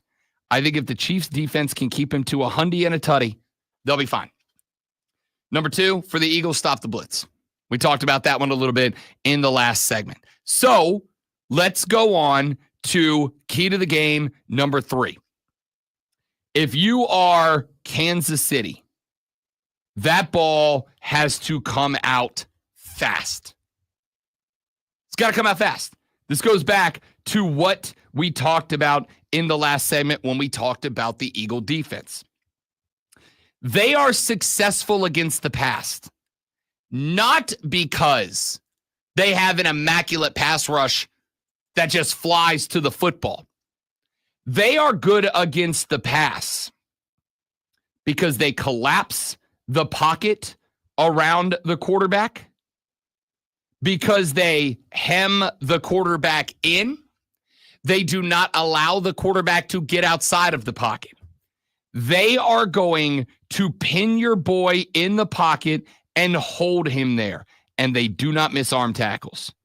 If they get a hand on you, you are going to the ground. That's just how they play defense. There is a way to combat that. Quick passes. I'm talking 3 and in. I'm talking 5 and in. I'm talking quick slants. I'm talking screens. Get the ball out el rapido. It's got to go. Mahomes cannot sit in the pocket and hang on to the ball for 3+ seconds. It's got to be 1 Mississippi, 2 Mississippi, throw the football. Tops. That ball's got to be out by 2.5 seconds at the absolute max. One reason that I'm intrigued by this is that Patrick Mahomes has said a couple of times, I run ugly. I think we all agree with that. He's got a weird run, right? He's just got a weird run. But he's also said he believes his ugly run is the reason that he is successful as a runner and as an improviser. Because when you're used to running down guys who run a traditional gait, and then you go up against Mahomes who has that kind of weird, like, stutter step run. It's not like a smooth run. It's a lot of choppy. It's choppy. It can throw you off a little bit. I'm so glad there's video of what you're doing. I can't. It was a perfect representation. I don't think so. What you did was indescribable. It's a very choppy run style. Do you agree with that? Even if I didn't nail it, it's very choppy run style. There's a lot of shaking and rattling. A lot of jiggle going on over here. There was quite a bit of jiggle. A lot of jiggle. Because I'm not a professional quarterback. He does it. It's just he doesn't look fast, even though we found out he's not fast. So no, he's not fast. But because of the choppiness, he is able to, even more than a lot of good running backs, he is able to get you going one way, and then because he's so choppy, it's just back the other way. It's like old school video games before they got, as accurate as they are now, where the top half doesn't move, but the bottom half does. Yep. It's kind of like that. It kind of is. So the issue here, and this is one thing I am concerned about for the Chefs. The thing that I'm interested here is that is something that Philadelphia takes away. They would rather hem you into the pocket and see if you can beat them by throwing out of the pocket than allowing you with a heavy pass rush to get outside of the pocket and beat them there. They're not a team that is going to, at least not as part of their strategy. Allow Mahomes to do what Mahomes has done to other teams, and when the pocket collapses, walk it back 3 yards and bootleg out right or bootleg out left, get outside of the pocket, and now all of a sudden, Mahomes has got you at his whim. Because once he gets out there, if you're the guy that's in coverage out there on somebody, you got a decision to make. Do I step up? Do I tap Patrick Mahomes, knowing that he can throw the ball underhand, overhand, sidearm, backwards, behind the back, through the legs? He's the dude perfect of throwing short passes on the run. Do I attack Mahomes knowing that he can do that to me? Or do I stay in coverage knowing that he's got the ability to get that ball past the line of scrimmage and not just make something happen, but make something happen and potentially draw a flag when he does it? That's what he does. If you are the Eagles, I think the game plan for this is 100%. Don't let him do that. Do not let Patrick Mahomes get outside of the pocket and beat you by being an improv master. The Colin Mockery of quarterbacks. Don't let him do that. Because if you do, you're screwed. But that's Philly's defense. They're going to bring their edge rushers off tackle. They are going to utilize them to set the pocket. They play up the field. When I played defensive end, the old expression that we used to hear was hit, sit, first back that can hurt you. With the acknowledgement the quarterback's a back. Get up the field, make contact with the tackle, then plant your feet, get a wide base, set the edge, look up. If the running back's coming at you, you smack him, even if it's as a blocker. Take him out so that the second level can get there. If the quarterback's coming at you, attack him. Drive him back into the pocket where the cavalry is coming from. That's what the Eagles do. Their ends are going to play up the field and then wrap in. They are not going to let Mahomes, or at least their goal is going to be not to let Mahomes take that ball, drop in the pocket, realize he's under pressure, and then spin away to the left or roll out to the right, get out into the flats, and then start beating you with those improv passes that he is the best in NFL history at making. You do that, you're in trouble. So if you are the Philadelphia Eagles, the Kansas City Chiefs, how do you combat that? How do you prevent that from being your undoing? The answer is get the ball out quick. If you open this game with a couple of screens, a couple of slants, a couple of underneaths, a couple of maybe quick tight end dumps, if you get the ball out quickly early, then what happens? Now defensive ends have to be more aggressive. Now they have to start making moves and stunts to the inside. Because if they're not getting to Patrick Mahomes, they don't have an impact on the game. If they're not getting to Patrick Mahomes, then Mahomes has time in the pocket. Even if he's getting the ball quick, he's got time in the pocket to get the ball where he wants it to go. Now the defensive ends for the Philadelphia Eagles have to change their game. Now they have to be faster off the attack. If they've got to be faster off the attack, what they can't do is what the offensive tackles know they're going to do, which is hit, sit, eyes to the back. Now those defensive ends are going to have to start stepping inside the offensive tackle. Now they're going to have to start making spin moves and bull rushes and rip moves and swim moves. They've got to start doing other stuff in order to have an impact on the game. And if they start having an impact on the game, if they have to start doing other stuff as opposed to up the field, eyes to the backfield and set the edge, react to the ball. If they have to start attacking with all these different pass rush moves, including starting to dive up inside of the tackle in order to try to use his leverage and momentum against him, now Mahomes' improvisational skills are back in play. Now, all of the sudden, Mahomes can start rolling out left or spinning out right. Now, all of a sudden, he can start being Mahomes, and the Eagles are cooked. Early in the game, get the ball out immediately. If you do that, you change the way that the defensive ends are going to work. If you change, oh, I turned my volume off. I thought I turned my mic off. Not counting it. I didn't turn it off. I was working. No, you were working the entire time. It's still not a good look of what you did. Oh, for sure. I didn't say it was a good look, but I didn't lose a point. If you change the way that the Eagles' outside rushers work, you also change the way that their interior rushers work. If you change the way that the Eagles' edge rushers work, you change the Eagles' defense. Now Vic Fangio has to go deeper into the bag. Now he's got to start calling stuff that is outside of what they have done to be successful all year. And if you do that, you win the game. I feel comfortable saying, Lonzo, I honestly, I think it's going to be a close football game because every Chiefs game is a close football game. But I'm going to tell you this. I feel like I will be able to tell you within the very first Kansas City drive if they are going to win this game or not. And it's based on this key to the game. If Mahomes comes out early in this game and the Chiefs are getting rid of the ball quick, whether it's to X or whoever, Pacheco, whatever.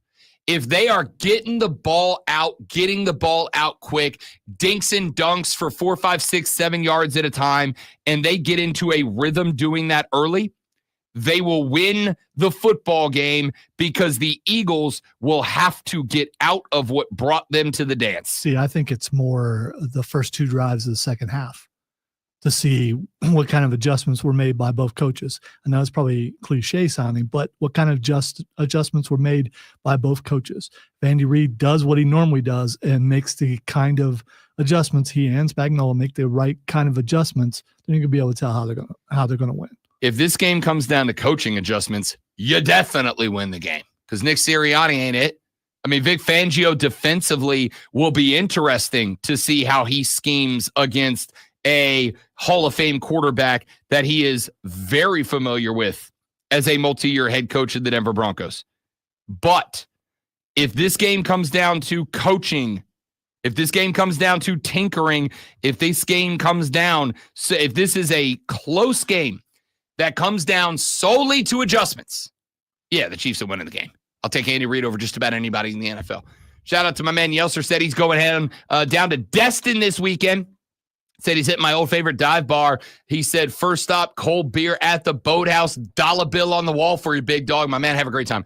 Boathouse down in Destin, Florida. My favorite bar in America. Enjoy it, bud. Enjoy it. You know what else we're going to enjoy? Listen to that segue. I'm a professional. Audio Blitz up next. This Sports Flash. Don't say it very often, but you nailed it. Reigning NFL Defensive Player of the Year, Myles Garrett, I thought you were going to curtsy, has requested a trade away from the Cleveland Browns after a 3-14 season. Garrett said he doesn't intend to go through another rebuilding season. General Manager Andrew Berry stated he has no intent or desire to trade Garrett even after his request. Probably still happening. Sun star Devin Booker has become the franchise's all-time scoring leader, passing Walter Davis on a 3 in the third quarter of 121-119 win over the Trailblazers. Also known as the Trailblazers, Booker finished with 34 points, bringing his career total to 15,678 points. Tune in tomorrow night at 6:30 as the Furman Paladins take on the Western Carolina Catamounts. It's Furman versus Western Carolina right here on your home for Furman Paladins basketball. The Fan, upstate.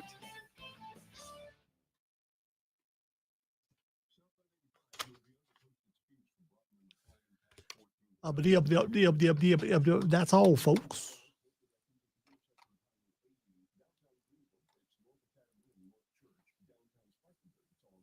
I was doing so well, then my words got in the way.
Don't understand why sometimes you just get signed out for no reason. This is dumb. Just in the middle of something. Oh yeah, we're just going to sign you out.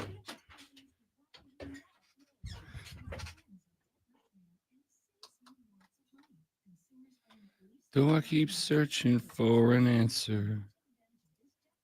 Tell me that was playing in the Never seem background. to find just what I'm looking for. You didn't just pull that out. No, it just popped in my head. I don't have a reason for it.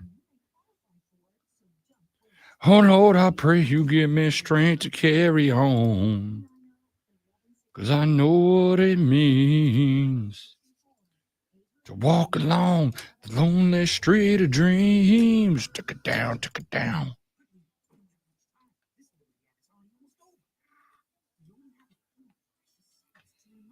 I'm not sure that's what an emu really sounds like.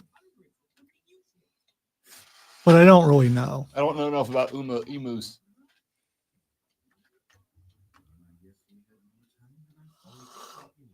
Yeah.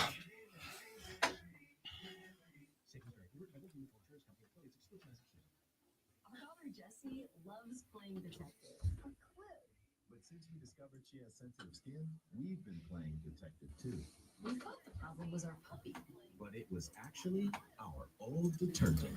Aha. So we switched to Tide Free and Gentle. Aha. It provides an excellent Tide clean, and it doesn't leave behind irritating residues like dyes or perfumes. So it's gentle on your skin. Case closed. If it's got to be clean, it's got to be Tide Free and Gentle. This is the story of the one who, as a maintenance specialist for a historic high-rise, knows that vintage charm historically needs constant attention. Which is why, when it's time to upgrade 20th century mechanicals, they turn to Grainger. With easy access to 1 million+ products and the scale to deliver when and where you need them, the right tools and supplies are never far away. So the one can keep that vintage building running like new. Call thegrainger.com or just stop by. Grainger, for the ones who get it done. Slam dunk in Vegas with the Fan Upstate. Just download the free Odyssey app, log in, and listen to the Fan Upstate for at least 1 hour a day to enter. One lucky winner scores round trip airfare and accommodation for Las Vegas. Plus $20,000. Enjoy the first 2 rounds of the college basketball. $20,000. Who wouldn't want that? Las Vegas's premium sports viewing destination. And visit the Vegas March Hoops Party at Stadium Swim. Good luck in this national contest. Listen to the Fan Upstate on the Odyssey app. Your morning show for sports. It's the Rob Brown Show. You're gonna do James Brown, then you realize that you get on up, get up, get on up, get up, get on up. I'm just gonna leave it at the first part, I think. The Rob Brown Show. Now morning 6 to 10 on the Fan. The Fan Upstate. The Fan. Upstate. WORD Spartanburg. WFBC HD3 Greenville. W249DL Greenville. W246CB Spartanburg. Upstate. Odyssey Sports Nation. We're on official Rob Brown lockdown.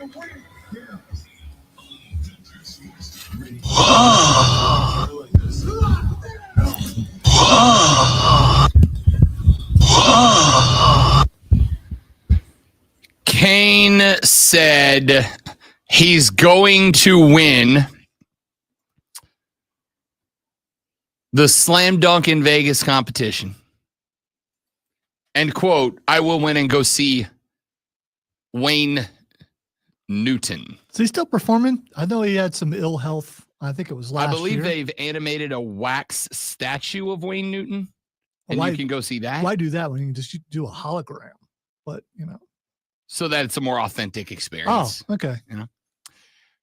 What competition are you talking about, Rob? What do you mean? Slam Dunk in Vegas competition brought to you by the Fan Upstate and Odyssey. Well, what I mean is that right now, if you go get the Odyssey app, AUDACY, it is free. And if you register on the Odyssey app, also free. And if you go to the Fan Upstate page on the Odyssey app, also free. And if you listen to 60 minutes of the Fan Upstate for free, then you are, for free, automatically entered in our Slam Dunk in Vegas competition. One lucky winner is going to score round trip airfare and accommodations for 4 in Las Vegas, plus $20,000. $5K for each of the 4 of you. 20,000 smackaroonies. While you head out to Vegas and enjoy the first 2 rounds of the college basketball championships, you will stay at the Circa Resort and Casino Las Vegas. You will enjoy their premium sports viewing and visit the biggest March hoops party at Stadium Swim. It is a national contest, but you can enter, my dear friend. Go to the Odyssey app, AUDACY. Download it, register for free. Go to the Fan Upstate page, listen for 60 minutes, and you are automatically entered into the competition. Good luck. I'm pulling for you. I was trying to look at who was in residence right now as far as singers go in Vegas during that time. Looks like Shania Twain. Would. Yeah. Go see her, obviously. Rod Stewart. I mean, I guess. If you're taking your mom. It's in March. Barry Manilow. I mean, can't go wrong with your Barry mom's going to be Manilow. really excited by this trip. And your dad, maybe. Is Yanni playing too? We could just knock them all out in one go. I don't know if he's there. I think Mariah Carey was there and probably still is. You can't see the Osmonds. I think they went to Branson. Is Celine still out there? Maybe. She has that problem. Yeah, but she's singing again. She sang at the Olympics last year. She sang. Black Eyed Peas will be there, but not till May. So I'm all right. I'm good. You want to go see some Fergie? I'll tell you what. I don't know if it's still on, but the Cirque du Soleil Beatles show is incredible. It's incredible. It's one of the most. I don't even know what word I want to use here. Is it better when you win this contest to go see a concert while you're in Vegas?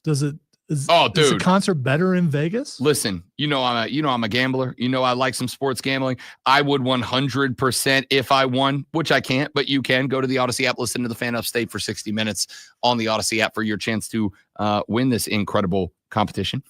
But if I won, I'll tell you right now, I'm a sports gambling fan. I would be taking a part of that dinero and I would be headed over to the BetMGM to drop a few K on a couple of games and have a little fun with my 5K. However, the majority of that money would be going to shows. Shows in Vegas are just next level. If you haven't been, I don't know how to describe it. To say they go all out is an understatement. So this is about venue and just the atmosphere, just all that kind of stuff. It's about venue. It's about, first off, it's Vegas. Shows are what they do, right? It's kind of like saying, oh, I'm going to go see a play versus, oh, I'm going to go see a play on Broadway. Here's what I hope. I hope that someone tunes into the Odyssey app for an hour and is eligible for this contest, and they get to go to Vegas and they've never been, because that would be awesome. Since someone there, since I've never been, I think it would be awesome to go there for your very first experience and not have to pay for it. Yep. That makes it even better. Big fan of that. Free round trip airfare, free accommodations while you're there at the Circa.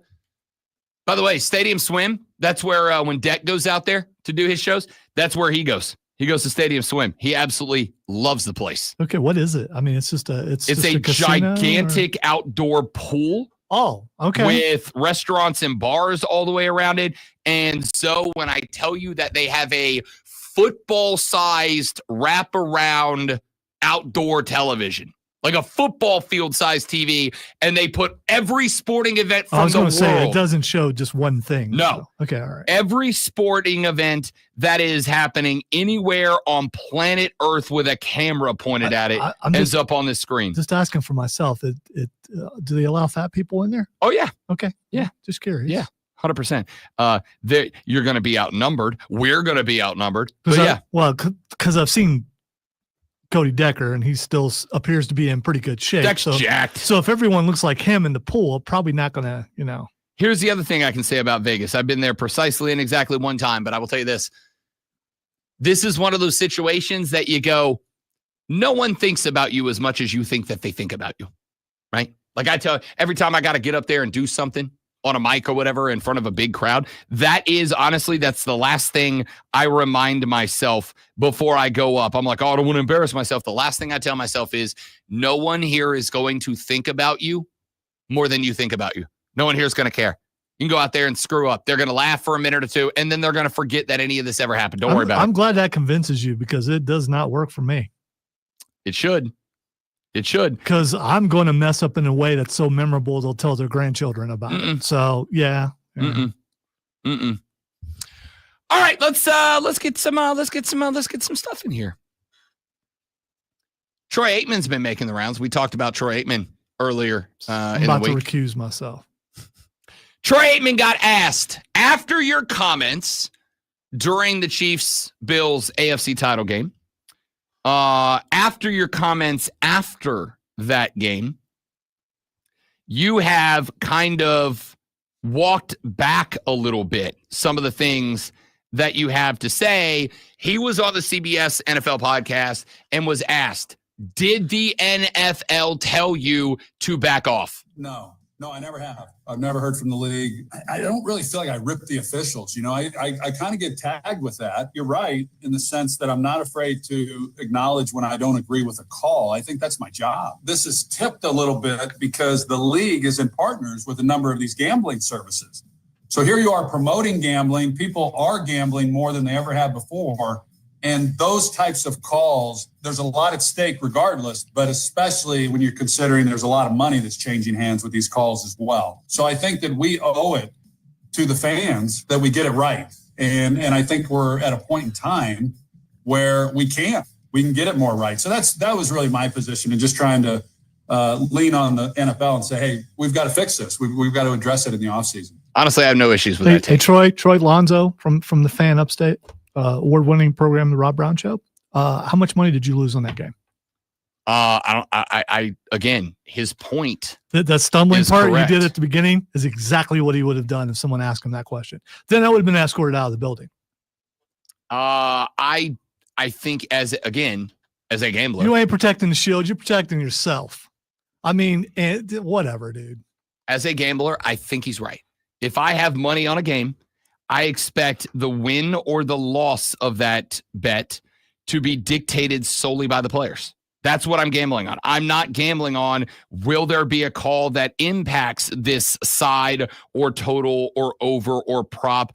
I am betting on, will I get it right with what the players do on the football field?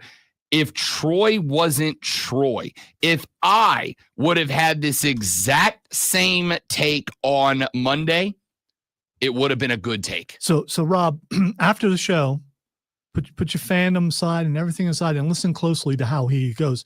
I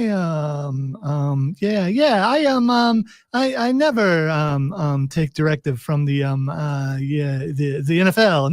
No. It was all me. Yeah. Okay. So next time that you or I through an answer, Dude, I'm allowed to assume nefarious purposes. Of course. Okay. Because you're a robot and I'm a shield for management. So I mean, there's that. But he was not convict. There was no conviction in how he was speaking. You could say it has to do with the venue where he was, the fact that he was on a podcast and maybe more casual. Don't believe it for a second. Don't trust his tone. I don't believe that they didn't tell him to back off a little bit. I believe he absolutely did. And if you don't believe it, then you absolutely believe that Schefter breaks all those things on his own. Connecting some dots there. Adam Benneman at one point was the tight ends coach at Arizona State University. He was actually the youngest positions coach in major college football. He is now doing his own podcast and YouTube channel because sometimes sports broadcasters just like to play the hits. Just roll on with the things that get the virality on the internet. He had this take. Most important thing to fix college football right now to me is we need a college football commissioner who is in charge of the game of college football. It's been the NCAA, right? Who's been like really in charge of the rules, who has proven they can't handle enforcement. They can't handle rule enforcement, any kind of like NIL, like they botched this whole thing. So the NCAA's out. The leaders of college football are the commissioners of the conference. Greg Sankey, the commissioner of the SEC, is the leader of college football. The issue, though, is that Greg Sankey, the leader of the SEC, is also the leader of men's basketball and women's basketball and track and field. So why do we not have a leader of college football who doesn't also have to look out for the best interest of field hockey? Have you ever heard of any other industry that operates that way? I think that this will happen. There will be a new governing body of college football at some point, whether it's the Power Four conferences break off and have their own governing body, whether it's Division I, however it works. There needs to be a governing body and a leader of the sport of college football. It's too big. It's too powerful. It's too strong. There's too much of a mess right now to not have that. Okay. So, a couple of things. Number one, I don't know a heck of a lot about Adam Benneman as a broadcaster. All right. I don't. I will tell you this. I came across 2 or 3 of his clips yesterday. I liked what I heard. All right. I liked what I heard. He seems like a pretty even-keeled, level-headed dude. Here's what he's missing. He gave the reason that his fix can't happen in his reason for why this fix needs to happen. Historically speaking, once people gain power, very few of them are willing to give it back. Historically, once entities, not people, but like organizations gain power, they are usually bloodthirsty to keep it. They are usually willing to do a lot to keep it. Adam Benneman, may have a wonderful idea. And let's not pretend that having a college football commissioner is like a new concept. It's not. It's been a discussion that's been going on for a while this offseason. We had an entire discussion about if there was going to be a commissioner, who should it be? And the consensus is Nick Saban, right? But who should it be? Here's the problem. The problem is all of the power in college football right now is centered around whomst. Quite literally, 2 people. He named one of them in his hypothesis there. Greg Sankey, commissioner of the Southeastern Conference. The other is Tony Petitti, the commissioner of the Big Ten. Those guys at this point are getting just about everything that they want. Those guys are getting right now just about everything they want. We are going to next season. We are going to not just change the format of the college football playoffs. We're going to change it in a way that it benefits the SEC and the Big Ten more than anybody else. We're just going to give those conferences extra guaranteed spots in the playoff. You just get them. Y'all get more guaranteed spots than everyone else in college football combined. I agree with Adam Benneman.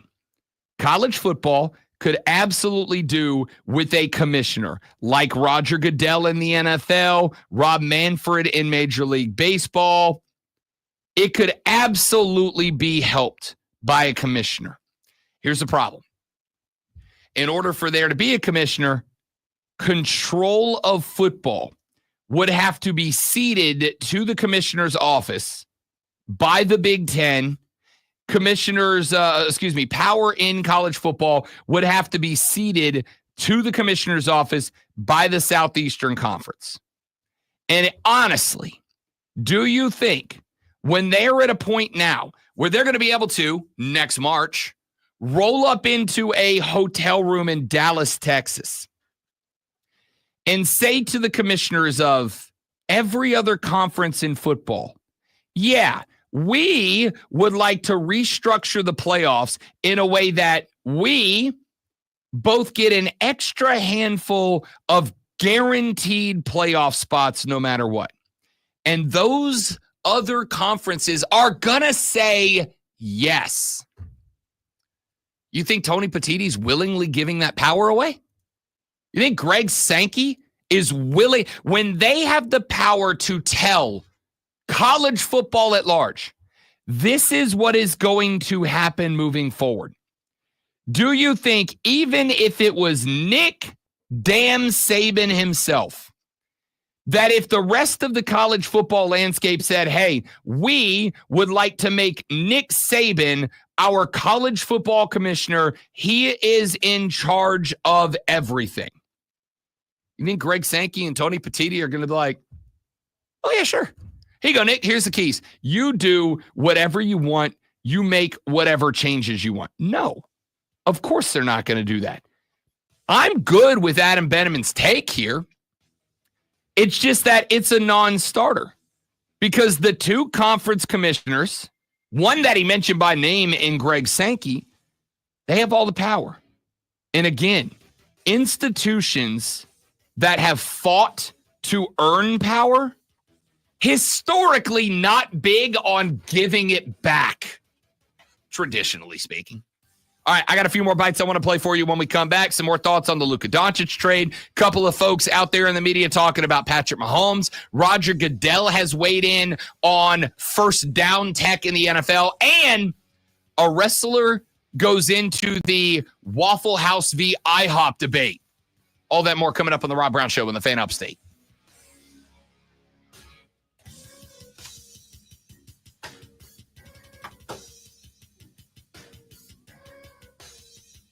Oh, baby.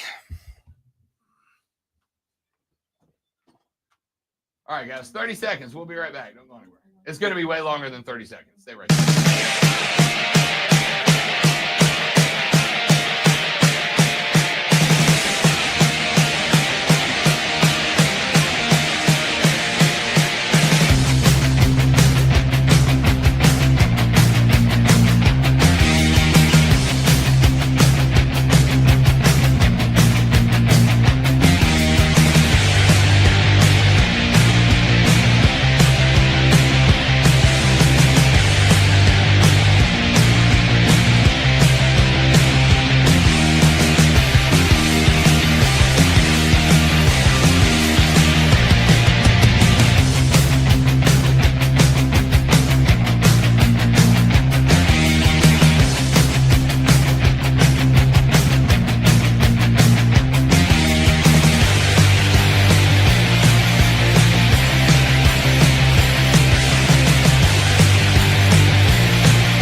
matchups and the keeper of all things cool in the sports world.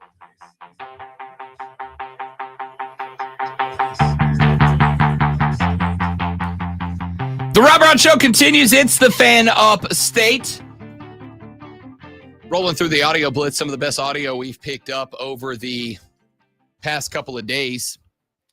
Evan Roberts is a host on WFA and the biggest sports talker in New York and a brother station on the Odyssey Network. He was trying to explain to some non-basketball folks why it is that this Luka Doncic trade that went down after midnight, Saturday night into Sunday morning, was such a major shock to the NBA world. The one thing that can bring a sport to its knees is when they lose the trust of the people. And over the last few weeks, football fans have felt, I disagree with them, but they have felt as if they have lost trust in the officials and the National Football League. They have felt like, it's all being handed to the Kansas City Chiefs. How does it not affect your trust in the NBA? All of a sudden, out of nowhere, on a Saturday night, one of the brilliant young players in this sport, granted he hasn't played in a month with a calf issue, Luka Doncic, is traded to the Lakers? To the Lakers! A team who, before I was even watching basketball, got handed star after star after star. We hear about this trade. We see the return, and I don't mean to slight Anthony Davis. We'll get into him and the value he brings. But basically, no picks are going back except for one. And we find out that they did not even open up the bidding to any other team. So let's have the open and honest conversation about the trade that the world is still talking about. Right. It doesn't feel up to snuff. So I don't mind this take. And many of you who are having this feeling, you now understand what it has almost become a running gag that's not a gag on this show from me for the past couple of years. I hate the first 3 weeks in the NBA's offseason. And I don't hate it because it's offseason. I don't hate it because there's no more basketball on my TV. I hate it because inevitably every time the New Orleans Pelicans finally get a good player, every time they finally get a good player, the minute the season ends, oftentimes before it, I start hearing the talking heads start to scream on TV about how that one good player, Anthony Davis, Brandon Ingram, Zion Williamson, whoever, that one player should go to New York. That one player should go to LA. That one player should go to a big market team. Don't mess around with those bunch of nobodies down in New Orleans. And while they're right, it still hurts. Okay? While it sucks, it still hurts a little bit. Evan Roberts is saying here, why is it a shock to see that a team in the LA Lakers that is always, at least it feels like, a destination for anybody who breaks out in the league? Why is it that they not only got a 25-year-old Luka Doncic, but they got him for Anthony Davis and one first-round pick? How did this work out this way? It is a situation that almost unanimously, although I have found a couple of dissenters in the last couple of days, and I can't tell if they're being genuine or if they're hot take artists, but almost unanimously, the basketball world believes that the Lakers won this trade. They get a 25-year-old generational superstar. Even if he has issues, right? Even if he has problems. Here's a clip to kind of explain it. On the Bill Simmons pod, Bill's a big Celtics guy, big NBA guy. He had Ryan Russillo on, and they were talking about Luka Doncic. Even if they had some sort of crazy insights to his terrible diet habits, some sort of physical issues that maybe they're only aware of, I still would offer him the Supermax. He's Luka Doncic. Made the finals last year, no doubt. So I don't I he just could have been don't smoking understand cigarettes, this. Bill. He could have been smoking cigarettes, bring the ball up the court, and I would still be like, when can we sign you to the Supermax? Yeah. That's the feeling. I don't care if this guy's fat. I don't care if he's got bad eating habits. He is still one of the best players in the league. Has dragged you to an NBA Finals with Kyrie Irving. I don't care if the man's drinking a 40 on his way down the floor. If he's giving me 28 and a half a game consistently and bringing the Dallas Mavericks to the NBA Finals last year, give the man his money. Pay this man his money. Like, pay him. Consensus. People believe the Lakers won this trade. And when only the Lakers, it feels like, at least that's a public perception, when only the Lakers have stuff like this happen to them, it gets to a point where if you're an NBA fan, and this is, again, right or wrong, this is the feeling of a lot of NFL fans right now. If it feels like overwhelmingly that one team has an advantage and is given gifts by the league that they play in, NBA, NFL, MLB, or whatever, if it feels like one team has such an advantage built in that no one else can even compete with them, what's the point of checking in for anything other than the playoffs at the most? That's why I said I do think, and I could very well be wrong. And if I'm wrong, I'll come in here next week and I'll eat my crow. Medium rare, please. I believe there's going to be a slight dip in the Super Bowl this year in terms of viewership. I think there's going to be a slight dip. I think people are out. Not everybody. Not a massive amount of the viewing audience, but I think there are enough people that at least say that they're genuinely out of the Super Bowl as a punishment to the NFL. I think there will be a slight dip. Again, I could very well be wrong. But with the Lakers... All right. How much is your slight dip? 2-3%. Really? Yeah. That many, which equates to how many households? 4 million-ish. 4 million. Say 3 to 5 million. Okay. I'll say 3 to 5 million fewer viewers. And you'll be able to last prove year. that those people have not moved to another way of watching. No. I mean, that's the thing is, I don't know that I will be able to prove a damn thing. Even if it is provable that they didn't just go watch it on a pirated stream on the internet, I won't even be able to prove that they bailed because of their problems with the referees. I'll hypothesize it. I won't be able to prove it. But the issue here is, regardless of how that works, it's a trust issue. It's a concern. And when the Lakers have stuff like this happen all the time, people get concerned. And I don't frankly think it's all that unfair, to be honest with you. Yesterday, I tried to play you some audio of Matt Rule. I think I got it. I don't know that yet, but I'll be honest with you, I highly doubt it. And I think it's really fundamentally, I hate to say it like this, it's really because, last year we're one of the more televised, we were one of the more televised spring games, and I dealt with a lot of people offering our players a lot of opportunities after that. So to go out and bring in a bunch of new players and then showcase them for all the other schools to watch, that doesn't make a lot of sense to me. The word tampering doesn't exist anymore. It's just absolute free, open, common market. And so I don't necessarily want to open up to the outside world. I don't want these guys all being able to watch our guys and say, wow, he looks like a pretty good player. Let's go get him. So, but I don't know yet. I don't know anything. I thought it was important that, we at least started to broach that subject of it not being televised. Yet at the same time, I do want to show off our players in some way. So what exactly it'll be yet? I have not worried about anything other than recruiting right now, both the portal and into the 26 class. So now I have to kind of turn my attention to all those things.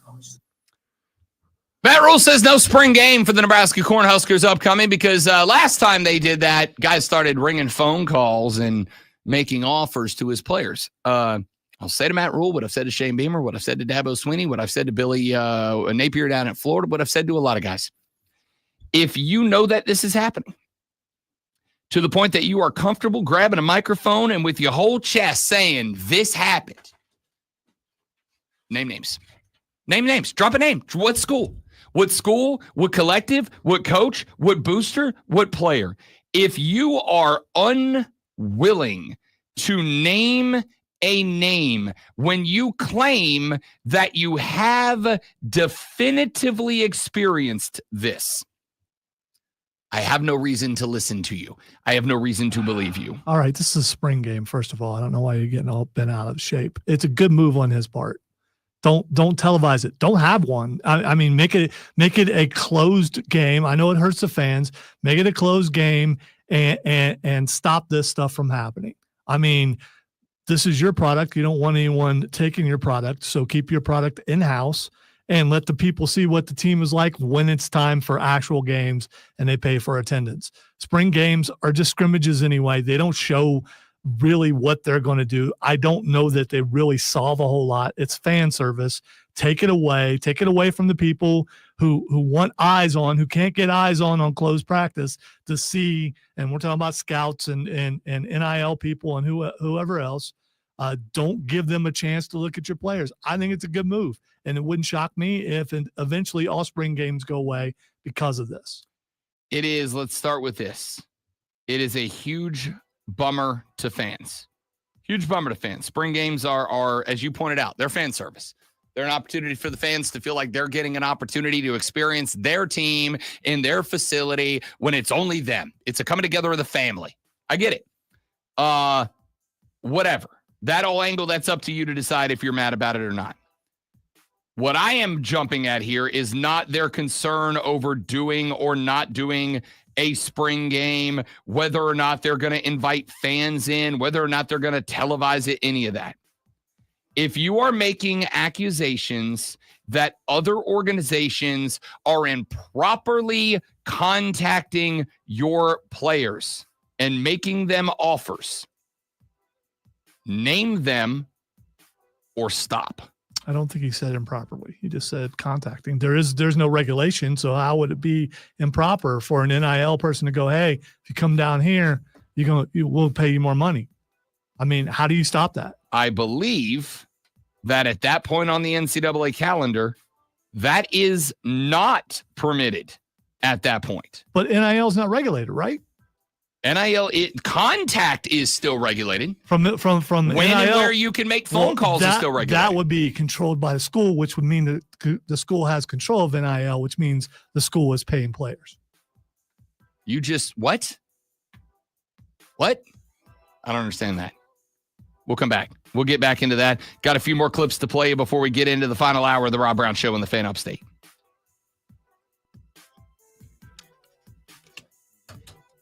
You got to have Gunther back to get an updated promo. I mean, I could edit it, but Can you text him? I don't know how I can fix it.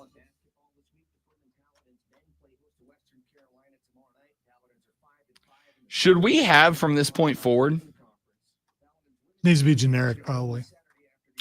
Or do we have them record one where they say WWE Intercontinental Champion and then one where they just say WWE Superstar, and that way we can rotate them out when they lose the belt? Or is that insulting to go, hey, when you get beat? Well, you're writing them. Just don't write in the part current champion or anything. Just write it as WWE Superstar.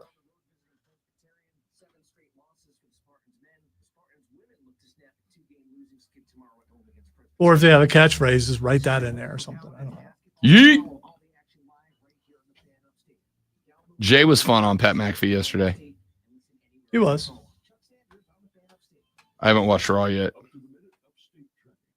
I heard Charlotte did not enjoy her time in the Yeah, ring. you know what? I don't agree with people thinking that she was trying to be heartfelt.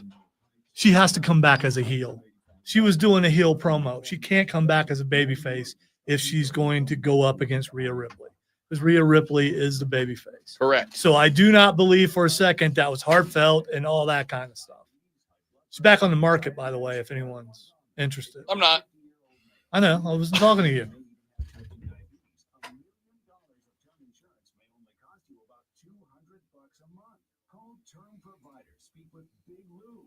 It's a lot of overanalyzing. She's not coming back as a baby face. And she played the crowd, which is what she does. She declared herself the best of all time, not the best women's wrestler, the best of all time. Whoa, what is going on with the shine? Oh my, that was weird. It was like only on parts of his head. It almost looked like he had hair again. Remember, Big Lou's like you. He's on meds too. Call 800-700-6898. 800-700-6898 or biglou.com. Did you know Greenville County Animal Care has cats and dogs just waiting to find their forever family?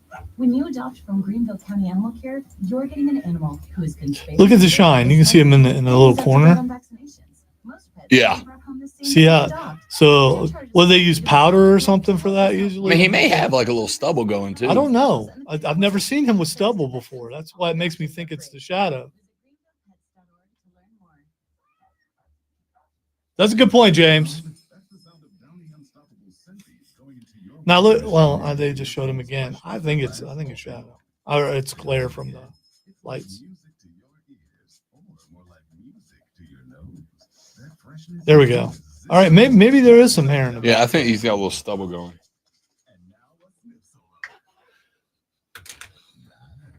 With Downy Unstoppable, you just toss, watch, wow, for all day freshness. Oh, could this vintage store be any cuter, right? And the best part? Except Discover. Except Discover? In a little place like this? I don't think so, Jennifer. Oh, yeah, huh? Discover's accepted where I like to shop. Come on, baby, get with the times. Right, so we shouldn't get the parachute pants? These are making a comeback. I think. Discover is accepted at 99% of places that take credit cards nationwide. Based on the February 2024 Nielsen report. From the Ingalls Market Studio, the band. Upstate, 97.7 FM Greenville, 97.1 FM Spartanburg. Now, the Infinity Sports.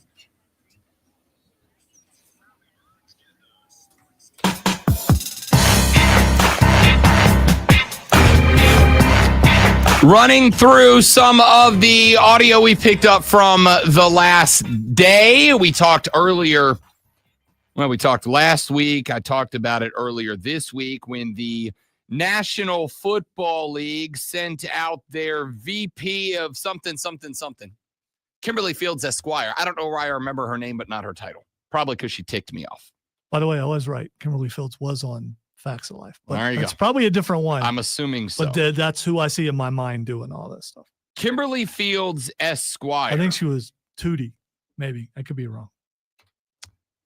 Couldn't remember if you paid me to.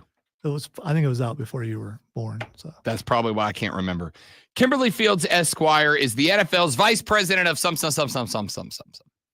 And Kimberly Fields Esquire was asked if the National Football League is any closer to utilizing technology to measure first downs. And Kimberly Fields Esquire said to journalists, she does not believe that the technology exists in a way that it could fully remove human elements, aka incorrect calls, from the game. Well, your pauses made me think you were pushing a button and technology not working would have been hilarious. But it would have. But see, it did. Because when you put time, energy, and effort into R&D, humans come up with some pretty cool stuff, man. Pretty cool. The commish is down in New Orleans, Louisiana for the Super Bowl. Super Bowl licks. And the commish was asked the same question. And he came up with this. We tested, I think, in the preseason this past year on being able to use that technology. It is complicated. Obviously, you have a lot of humanity that interferes potentially with some of that, at least from a camera angle standpoint. but you also have a shape of the ball that is different, and it's about where the ball is, not where the individual is necessarily. So there are a combination of factors are there, but I do think that technology will exist sometime in the future. We're continuing a lot with our partners is how to advance that as quickly as possible so we can get to that place. Suck it, Kimberly Fields Esquire. Roger the Ginger Hammer Goodell has at least for one day lost the that I regularly put on his name. All right, so let me get this right. So if he agrees with you, he's not a clown, but all the other times he is a clown. Yeah, no ball. Okay, so during that time, the makeup's off. Broken clocks are right twice a day. We know that. Raj is having his broken clock moment. He said, look, we're experimenting with it. We haven't dialed it in just yet. There's a lot of variables, including human interest, that go into this, which, yeah, we know. I mean, you're making a massive change. I get it. But he said that they are working on it and they do believe the technology exists and that it will likely be out in the next few years. Now, I'm going to say something that kind of is going to sound contrary to everything I've said so far. I, against my better judgment, am going to believe on a face level Roger Goodell here. Oh, I know. I never do that. I don't want to do that. I don't like doing that. But for right now, in this moment, because not doing that will drive me insane, I'm going to elect for this one time, Raj, and this one time only. I'm going to elect it to believe that you're being upfront and open and honest and genuine with us. I'm not saying you are or you are not. I'm saying for right now, I am going to trust that you are, frankly, because I don't really have any other option. I got one more for you. We got about 5 minutes left. It might take this much time to break down this clip. Former, and I suspect will again soon be, WWE superstar Omos. Now, if you don't watch wrestling, Omos is a Nigerian American who stands about 11 and a half feet tall. He is, and I think this is the correct term, Lonzo, bigger than hail. That sounds like something coined by McAfee, but yes. Yeah, that's what they used to say back where I was from. That boy bigger than hail. Omos bigger than hail, boy. He's a big old sumbiscuit is what he is. It is very well known that when professional wrestlers are out on the road, as they regularly are, making their way from one destination to the next for the next show, one of the places that they traditionally like to stop, and who can blame them, is the old Waffle House. It's not a Waffle House. It's a Waffle Home. Omos, was doing an interview and was asked a very important question. What's your go-to Waffle House order? And this was his response. Omos, what is your Waffle House order? Hell no. Yuck. What? Waffle House is disgusting. Who eats a Waffle House? Right, no. We do on my tippy toes. We do an IHOP order. We don't do Waffle House. Okay. IHOP. Let's get something straight. IHOP significantly better than Waffle House. Okay. There's no qualms about it. All right. You go to Waffle House when you're drunk and you're high and you need a snack. Okay. You go to IHOP when you want a decent, good meal. Okay. That was hurtful. I'm not gonna lie. Sorry, I don't want to hurt your feelings. That was crazy. But I don't give a damn. Okay. Like, it's facts is facts. Okay. All right. Facts hurt my feelings. So if you want to know my IHOP order, I can give you that. Okay. I ask you the question. Omos, what is your IHOP order? Oh my goodness. All right. That's the creation omelet, egg whites with tomatoes, onions, some mushrooms, some cheddar cheese, 3 protein pancakes, and I get turkey bacon. That's my order. Are you full after that? Yeah, pretty much. I also order some extra egg whites on the side. This past Saturday, when we were watching the Royal Rumble. Myself, Jackie Baby, Joey B, the boys. As we were watching the Royal Rumble, there was a spot in the Rumble where we kind of had, with Penta and Ray coming out earlier and some of the young cats coming out, we kind of had a spot where the ring was predominantly filled up in the Royal Rumble with smaller guys and younger guys. And I said to Joey B, I said, do you know whose music could hit right now and it would be awesome and they would be in a perfect spot? Omos. Omos could be, has it been, could be, frankly, should be booked as the one thing that I think WWE is missing right now, which is, while Bronson Reed is down, which is a monster. Braun Strowman, dude. Yeah, but Braun's playing kind of a face role right now. I need a bad guy monster. I need a terrifying monster. I need a monster that when he goes into the Rumble, all of us go, literally anyone in there could get tossed right now. I would say Anybody. Obafemi, but he's not as big as those guys. He's not. But his persona is the same sort It of is, but it is something different when Omos gets in there and he takes his hand and he palms a dude's face like a basketball. Right? Like we need that like Omega friend heel. of the show, Paul White used to do. Correct. So I said to Joey B and Jackie Baby, you know who could get super over in this exact moment? Omos, a guy that I think had the opportunity to be an absolute dog. And unfortunately, because of the old administration, just never really got that shot, right? That, I guess he did for a little while with, no, he wasn't with Heyman. Who was he running around with for a hot minute? MVP. Yes, with MVP. I think that would have been a good spot for him. I'm not saying that I'm going back on that belief right now, but I'm thinking about it. With all due respect to the IHOP, because the IHOP's fine. The IHOP's fine. Yeah, I don't have respect for it either. If I eat at either place, I'm probably going to be sick for a couple of days. So, and it has to do with grease and how I don't eat that kind of grease anymore. So, the IHOP is fine. If I'm with a group of people and they want to go to an IHOP, I'm not going to say no. I'm not going to be like, yeah, go anywhere. By the way, their pancakes are good. I'm not going to, pancakes. The IHOP's fine. There's nothing special about it. And I say this again, with all due respect to the IHOPers out there, it's fine. The Waffle House, there's something special about the Waffle House. There's something special. It's not a Waffle House, it's a Waffle Home. There's something special about the Waffle House. Yeah, they have real tiny booths. Is this the people who go there are that small? That, I mean, it's ridiculous. Is so that you can be closer to the people that you love, because the Waffle House is a place of love. You need some of that old grease to get yourself into them booths. The Waffle House is a place of admiration. It is a place of love.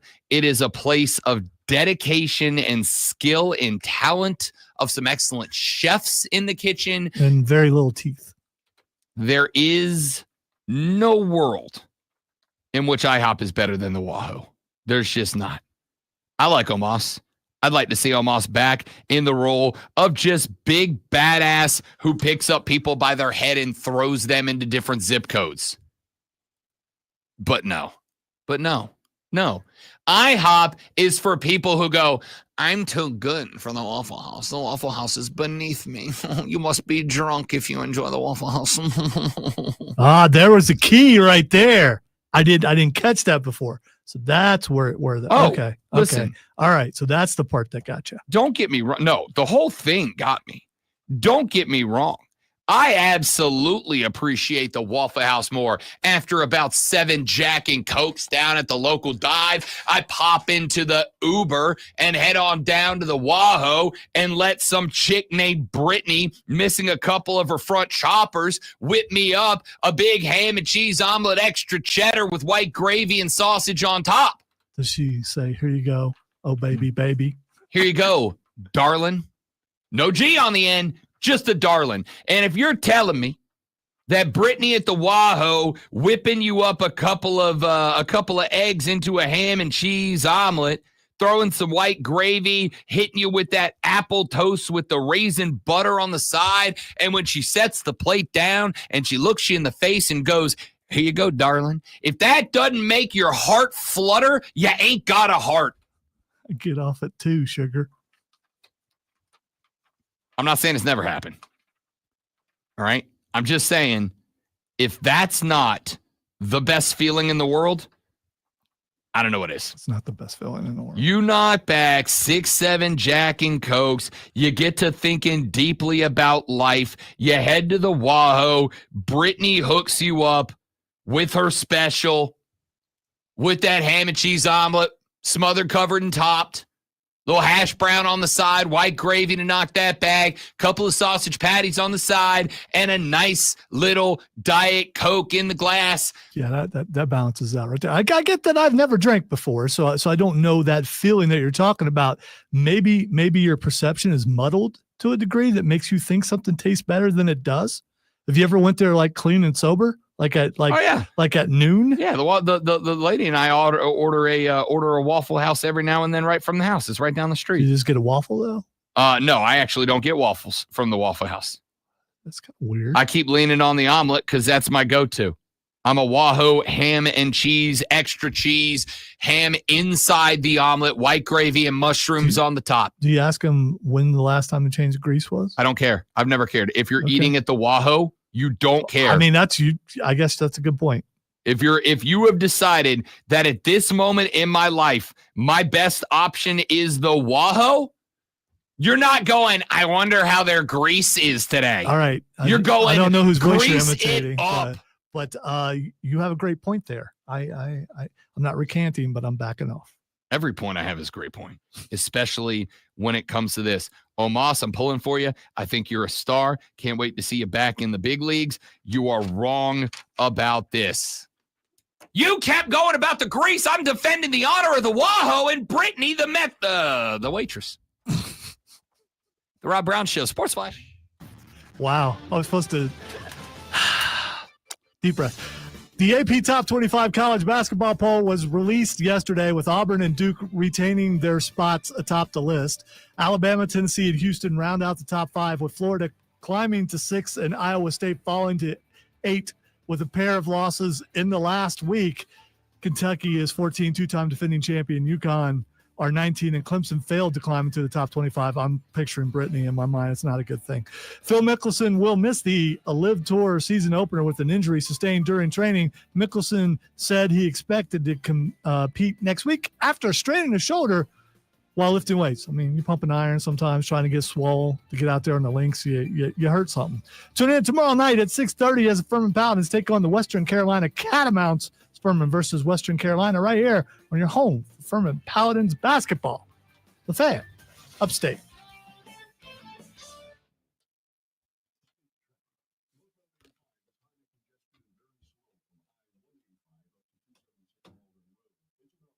Nuh-uh. That's nasty. Do they filter it somehow or something? That's no. That's like, hey, come here and die. That's no.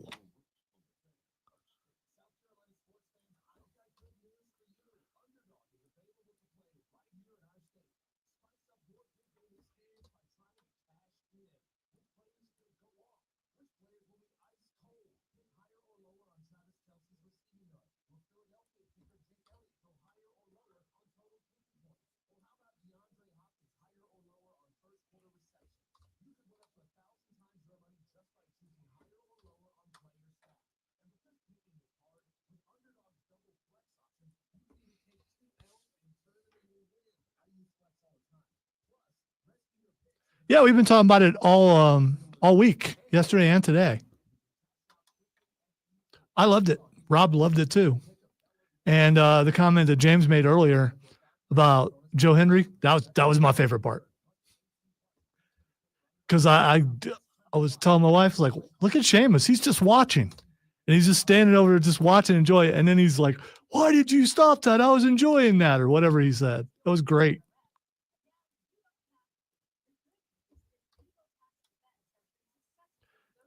And I did say, of course, I was in my living room. It was just me and my wife. I did say when it got down to 3 that Jay was going to win.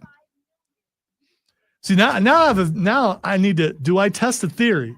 Because since we're talking about Waffle House, do I go to Clinton, where I know they have no teeth because they cannot say their T's, and go to the Waffle House in Clinton, which I know there's 2, I think, and see if there's a Brittany working there?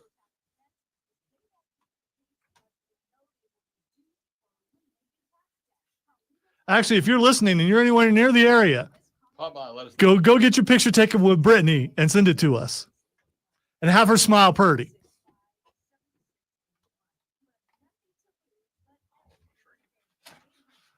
Forgot my drink.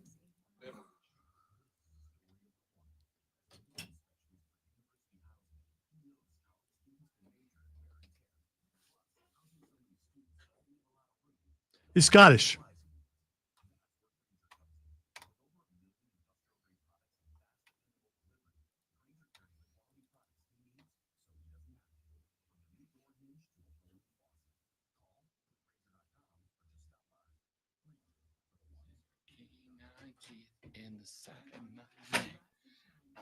By the way, my son went to Presbyterian for 1 year, so I know about where that one is. And there's one on the outskirts.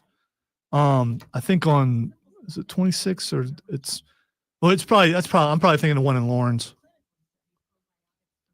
That's the one we would go to after wrestling, and then a certain family realized who I was, and then they kept bringing all their family members to come and meet me. It was very weird. This is my cousin. He's a big fan. Hi. You want to know why I hate being approached while eating? That's one of the reasons why. Cool and also very disturbing.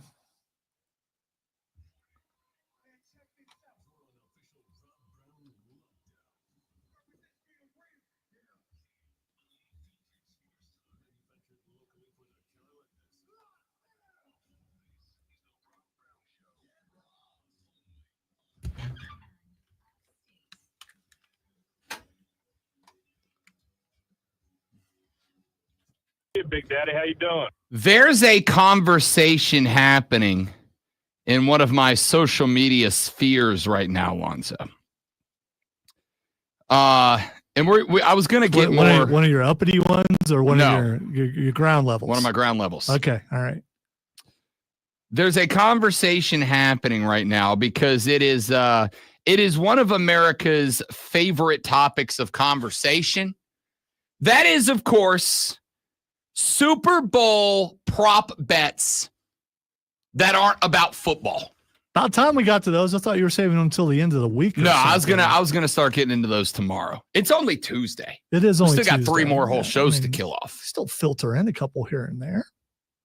The one that is taking place right now is about the national anthem. Every year you can bet on the over/under on the length of the national anthem. And this is one of America's favorite prop bets to make. Will the anthem go over or under a certain length of time? We're not getting Aaron Neville again this year, are we? It's been a while, but you are not getting Aaron Neville. Okay, all right. You are actually getting one of my favorite musicians on the face of the planet right now. Oh, it's not a country person. It is not. Okay, all right. It is Jon Batiste. Jon Batiste is when I say fantastic piano player and blues and jazz artist, I don't know how to explain. Jon Batiste got into the public eye when he was the original band leader for Late Night with Stephen Colbert. That's how he broke onto the scene. Jon Batiste just released an album, not but a little while ago, great one, called Blues to Beethoven. He takes classical Beethoven, Mozart, etc., but he plays them on the piano, and he plays them and incorporates blues, R&B, jazz. So he takes these classical songs and then he starts wailing on him. Yeah, I think I told you about this. The lady who was giving me piano lessons was a ragtime pianist, and I gave her one of the songs I wrote, and she turned it completely into ragtime, which was amazing and not what I asked her to do. But still, I always find that cool when people can take something, put it in a different genre, and it still be good. Yeah. I don't know that we can get away with playing like 10 seconds of one of his songs, but I kind of want to because it's fascinating. Okay, so go ahead, bet the under, because it's a musician. It's not a singer. He's not singing, right? He can sing. But is he singing the anthem or is he playing it? My bet as a classically trained pianist and vocalist is he'll probably do both. So we don't know that? Don't know yet. Hence the prop bet. Now, here's the interesting thing. His over-under on the length of the national anthem right now is set at 123 seconds. 2 minutes and 3 seconds is the over-under set. All right, the song sung at its normal time and sung like it's been for years. What is the exact length of the song? I believe if you just sing it like a cappella, it's only like 70-something seconds, right? But this is the Super Bowl. This is the national anthem. In fact, I'll tell you what. Let's look at longest and shortest national anthem performance times at the Super Bowl. Let's see what AI has to say about it. You know, we like to roll with that. According to ChatGPT, great one. The longest Super Bowl performance of a national anthem thus far was Super Bowl 47 back in 2013. Alicia Keys did it. 2 minutes, 35 seconds. The shortest national anthem so far was Super Bowl 32 back in 1998. Jewel did it with just an acoustic guitar in 1 minute and 27 seconds. So the longest is 235. The shortest is 127. Jean-Baptiste's number is 2 minutes and 3 seconds, which would put him just about squarely in the middle. So did Alicia, I'm trying to remember, did she play and sing? She did. I think she did. She did. And not only did she play, but she played a very slowed, almost romanticized version, if I recall correctly. She does things when she's at the piano, doesn't she? Oh, Alicia Keys is. Yeah, she's amazing. I agree. Goat status. Now, here's the thing about Baptiste, and this is where it's going to be interesting. The time starts when the first note is either played or sung. It ends when the last note is fully concluded. So if you get to 2 minutes and then he hits a break and it goes over, you're over. Okay? So this is the fight that's going on. Somebody popped into one of the threads and they said, this is the easiest layup of a prop bet either, because Jean-Baptiste has done national anthems on national stages before. He did one at the NBA Finals a couple of years ago. That one, great one, went 90 seconds. 1 minute and 30 seconds. And so a lot of people are like, well, this feels like a layup, right? That 90 seconds, you're giving me a full 32 more seconds. There's no way. But I chimed in and I said, wait. Keep in mind, a couple of things have happened. Number one, Jean-Baptiste has really come into his own as a commercially successful artist nowadays. All right, I gotta ask this. So, I no one ever fixes anything. There's that kind of stuff doesn't happen. So there's no chance that an artist would look and see what the bets are about how long it's going to be, and then themselves or someone they know bet on them going over or under and them making that happen. I mean, if you want to take the fun out of everything, sure, I guess that could happen. Because technically, I mean, they're not working for the NFL. They're, I mean, I don't know. I'm going to go ahead and say, sure, I guess it could happen.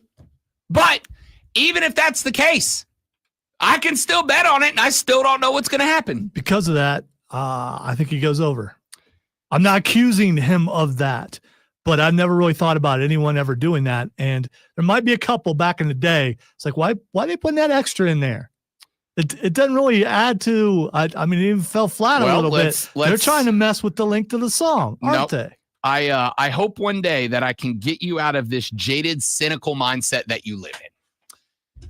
There's another possibility on Rob, the table. If you live life as long as I have, you wait for the day that you spill that drink. There's another possibility on the table, and that possibility is these people know they will never, ever, ever, ever, ever, ever, ever, ever, ever play in front of an audience this big ever again. And if you are a musician, with a few exceptions, performing's part of your blood, man. It's part of your blood. It's part of what you want to do. I am a performer, and I will tell you, you throw Rob Brown up on a stage in front of a couple hundred people at a dive bar, and I'm going to go off with a guitar and a mic in a way I would never do just at home in front of my wife, right? Like, I'm performing. Yeah, I've seen videos. It's kind of... It's very over the top. It is very much. They're performers. As if you don't think this already is it's a different level. On stage rock and roll Rob is a hell of a lot louder and more over the top than radio Rob. Good luck, everybody. There's another angle to this, aside from Jean-Baptiste Knows, especially with an album that just recently came out. The second angle of this is Jean-Baptiste is from New Orleans, Louisiana, where the Super Bowl is being played. Now, that doesn't mean that the audience is going to be entirely comprised of New Orleans fans. Obviously, it's not. In fact, that will be a insignificant amount of the audience. But Jean-Baptiste will be serving as a representative of the city of New Orleans. And folks from New Orleans, like folks from any major city, they are very proud of their city. They are very proud of where they are from. And they want to do right by the city that made them when they are given the opportunity to rep that city on a major scale. Jean-Baptiste will have the opportunity, performing in New Orleans, to rep New Orleans to the largest audience he's ever played for at a point in time that he has a brand new album that just dropped, Beethoven the Blues.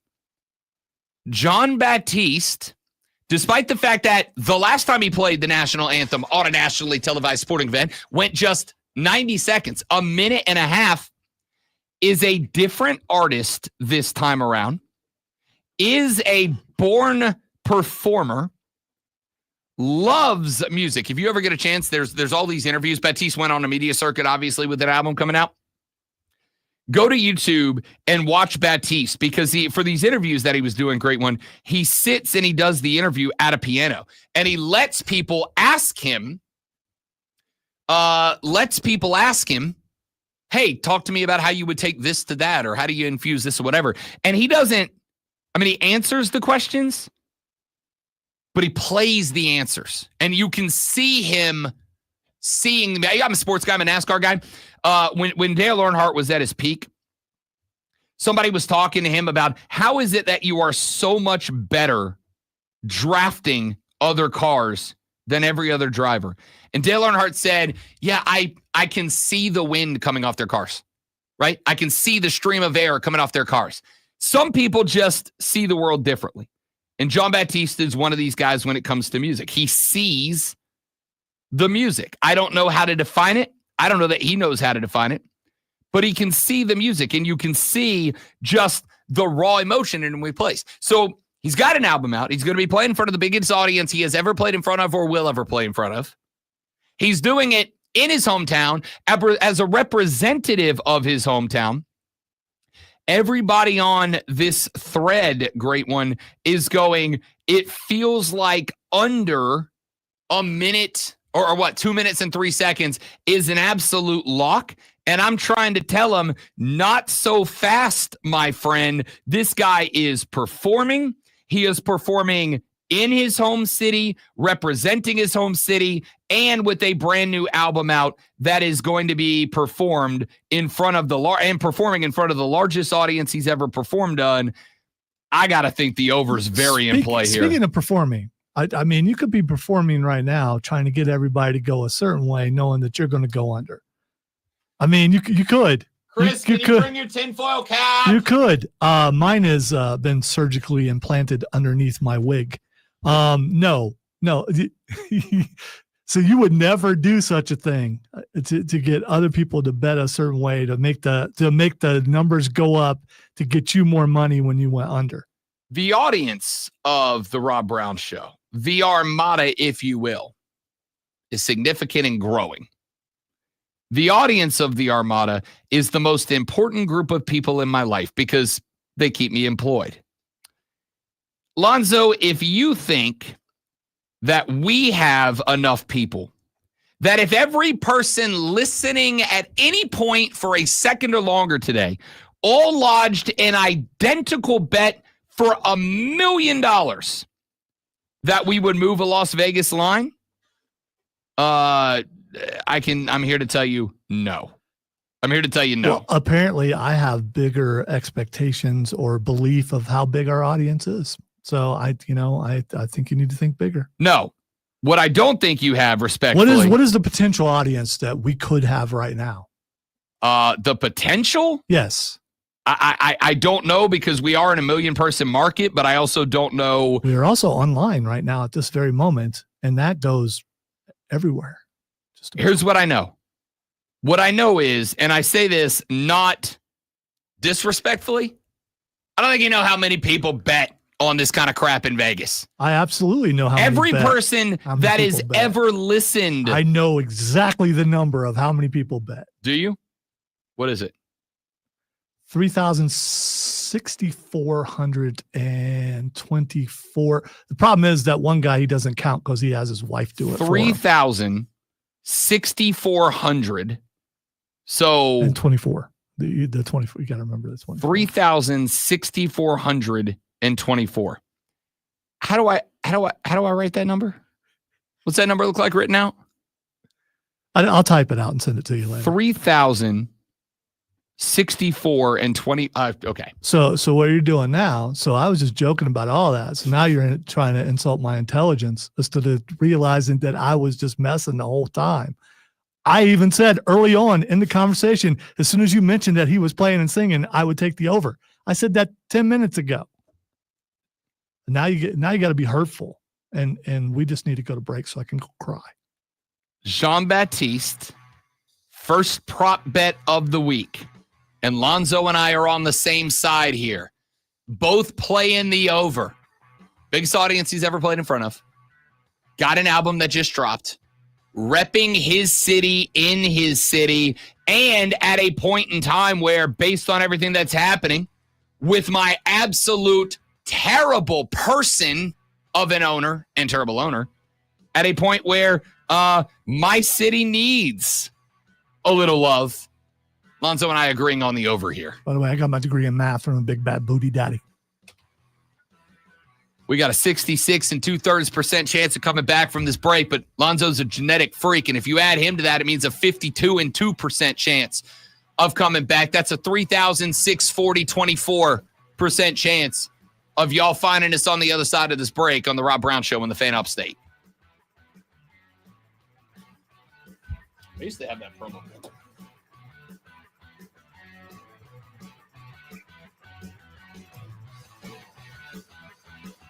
Yeah, I kissed my bicep. I have to go further to get to it though than he did.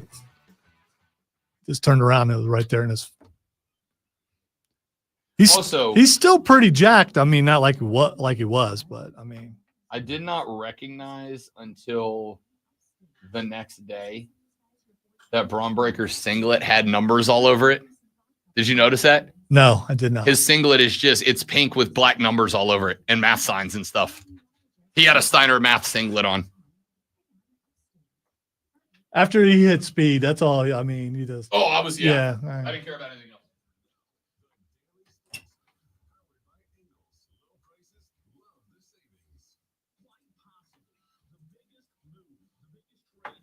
So you guys watching, you could tell that I was messing with him, but he didn't make eye contact. You could tell that I was just joking.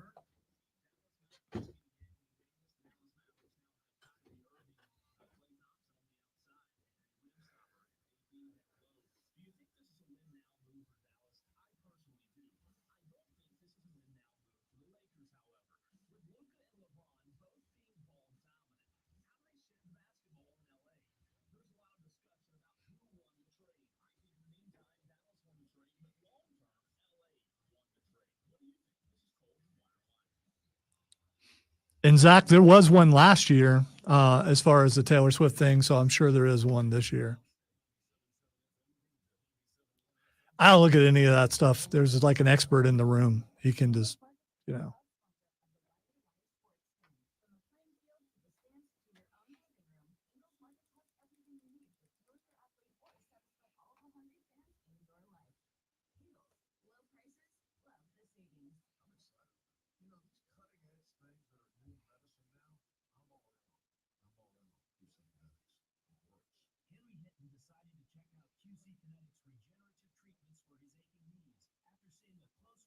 You know, according to the weather app, which never really that accurate, 76 today in Greenville. I mean, you know.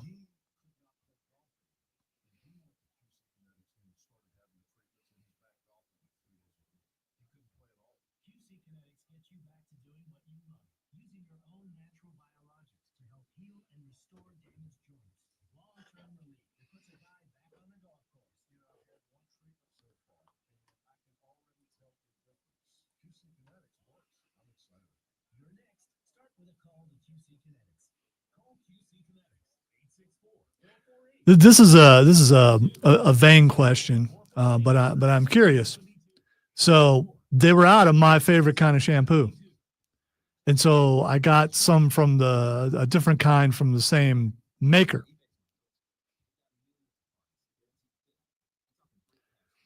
Now Zach, who's actually there for engineering, but he only went for a year. It was really expensive. So the shampoo is horrible. Do you go back and immediately go buy a different bottle, or do you just use the one you bought till you're done with it because you don't want to waste your money? By the way, that year, Zach, I also was along with my buddy Matt Tomlinson, we did a pregame show for PC.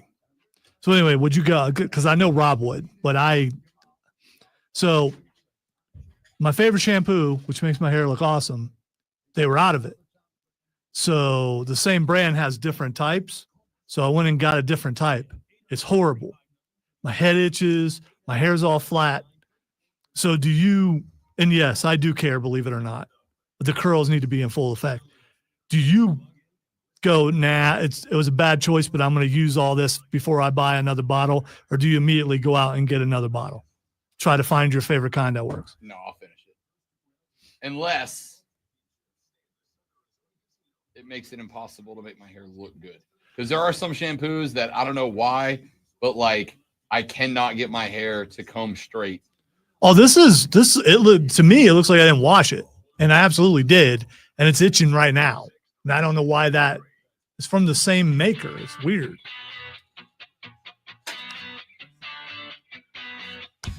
Let's talk Patrick Mahomes. What was that? Let's talk about Patrick Mahomes for just a minute here on the Rob Brown Show and the Fan Upstate. I guess you didn't recharge all the way when you went to, because that's where he goes in the break because he's a robot and he recharges.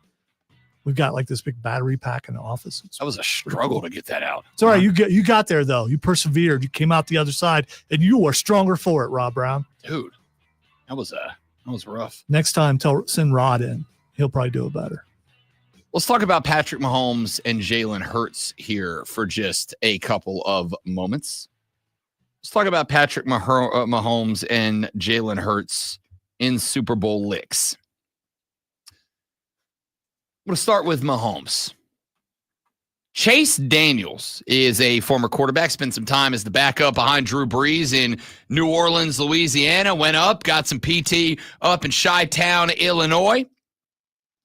Was in the league for a very long time, is a very successful backup quarterback in the National Wasn't Football he League. the backup in Kansas City too? I believe he was in Kansas City. He was in a number of spots. Chase Daniels got around the league quite a bit.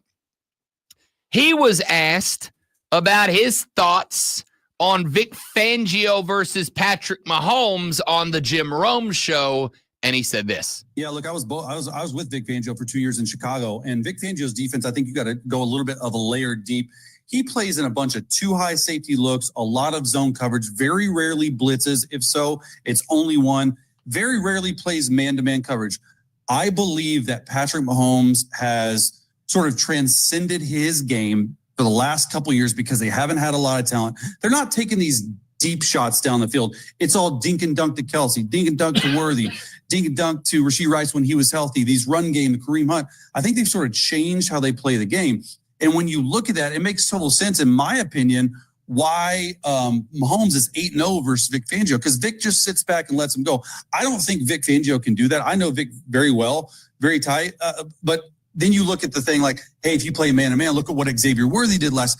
It's just like a pick your poison, because little known fact, the Chiefs ran for 135 yards. Everyone last game against the AFC Championship game, little did people know, they're not just a passing team. They're winning all certain ways, and that's the best thing about Andy Reid. He makes in-game adjustments. So, yeah, 8-0 versus Vic Fangio, 10 touchdowns, only 2 picks. Just doesn't make mistakes against a Vic Fangio coach defense.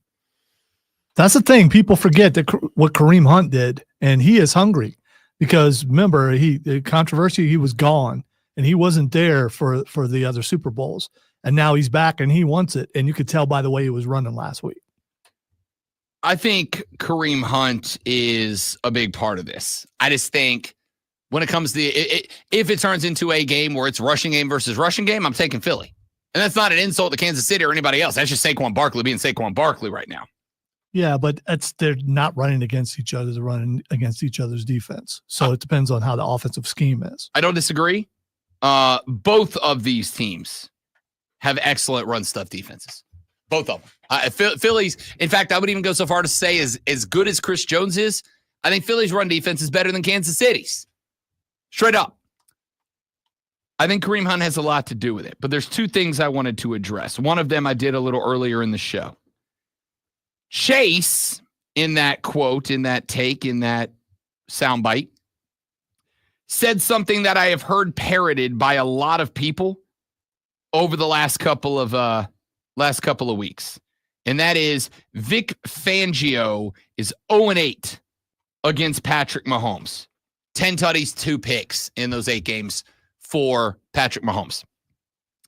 But as I pointed out earlier in the show, I think the worst thing in sports media is that nobody gives the context of their takes.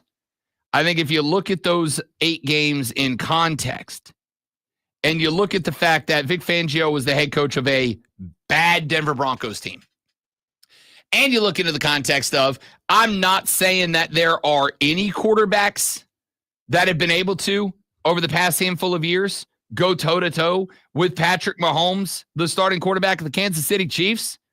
What I can say is I wouldn't bank on Joe Flacco, Drew Lock, and Teddy Two Gloves Bridgewater to be a guy that I would think was going toe-to-toe with Patrick Mahomes.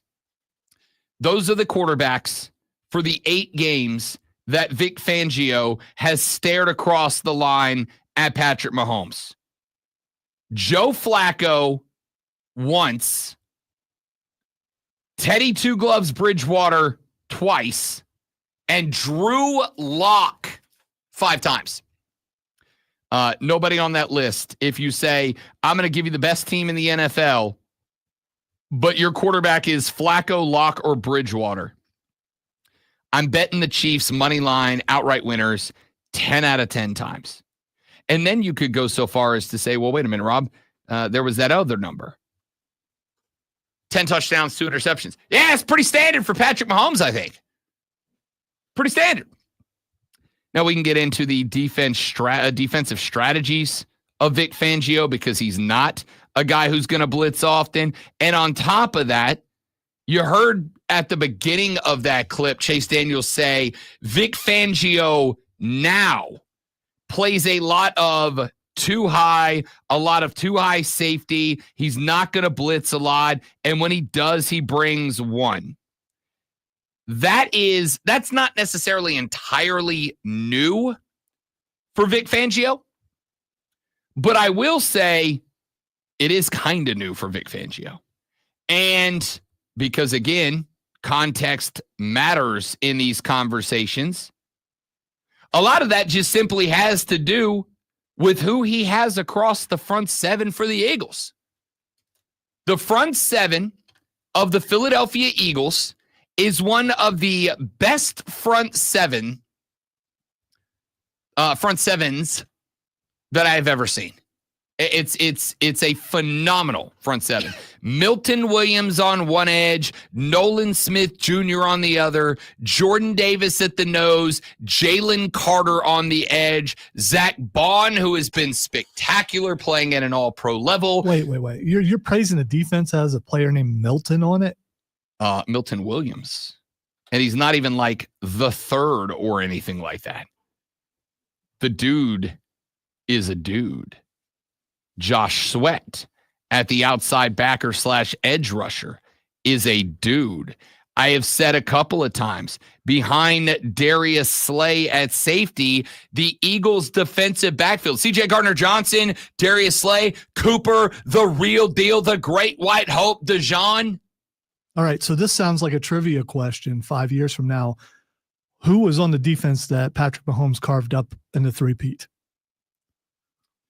I'm going to say this, Lonzo. If your offense comes into this game with that mentality, they will get cooked by this defense. I don't know if you knew this or not. I'm just a fan. I have no influence over I didn't say you did. What they're doing. And by the way, if that happens, that will be the answer to a trivia question. Just remember the name Milton. So if you can remember Milton, then you got a shot at getting the answer right. If the Chiefs offense looks, and I'm not saying they will, or that Lonzo has any impact, although he does text Andy Reid on the daily, so we'll find out. We're cheeseburger buddies. If the Chiefs offense comes into this game with that mentality about this Eagles defense, they'll get eaten alive. I don't care how good they are. The Eagle defense, assuming that they are up and they play a good game, because they have had some letdowns. I will not push back on that. They've had a couple of letdowns. I think they let the Cleveland Browns, if I recall correctly, hang a 20 spot or close on them. If the Eagles defense plays a good game and Kansas City does not have their best day, this is a very losable football game for Kansas City. And it is because of the ESGSLE Eagles. For sure. Vic Fangio doesn't blitz a lot because he doesn't have to. The pass rush that they have put together, combined with a defensive backfield that I would say I am willing to put up against anybody in the league, they don't have to. Jordan Davis at the nose tackle is a guy who demands a double team every snap of the football. Jordan Davis is a guy whose name doesn't show up in the stat sheet all that often, but is the heart and soul of this defense. He ended the season with 4.5 sacks. He ended this season with, if I recall correctly, something like 18 tackles, like a tackle a game. It doesn't show up on the stat sheet. But if you watch this defense play, Jordan Davis is a big part of the reason that Zach Bond had a career year. That Nolan Smith Jr. is a name that if you've been following the ESLAGSLEAGSLEA Eagles, impressive. You know, it's because of Jordan Davis, because he eats double teams at the point of attack. And if you fail to double team him, your quarterback is paying the price for it. And that's not even getting to the guys on the edge. Jalen Carter, Zach Bond, Josh Sweat. These are names I've said a couple of times this week. They're names I'm going to say a couple more times. Don't get confused by thinking that the Eagle defense isn't aggressive if you are Kansas City. It is. They just don't need to blitz to get to your guy. They can do it by eating up blocks and letting a guy free at a linebacker spot to play off Mahomes. That's why I think this is a better matchup than a lot of people are giving it credit for. Let's take a break. Come back after this. The Rob Brown Show's on your radio. It's the Fan Upstate.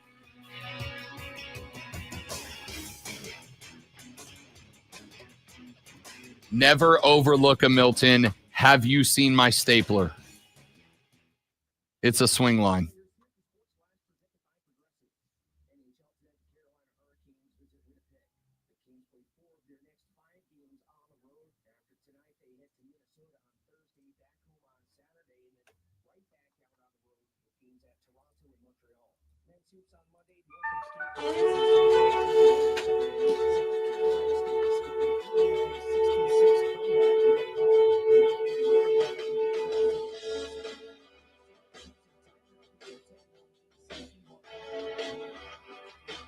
This is them live like yesterday. I want to hear if I can tell a difference in the voices.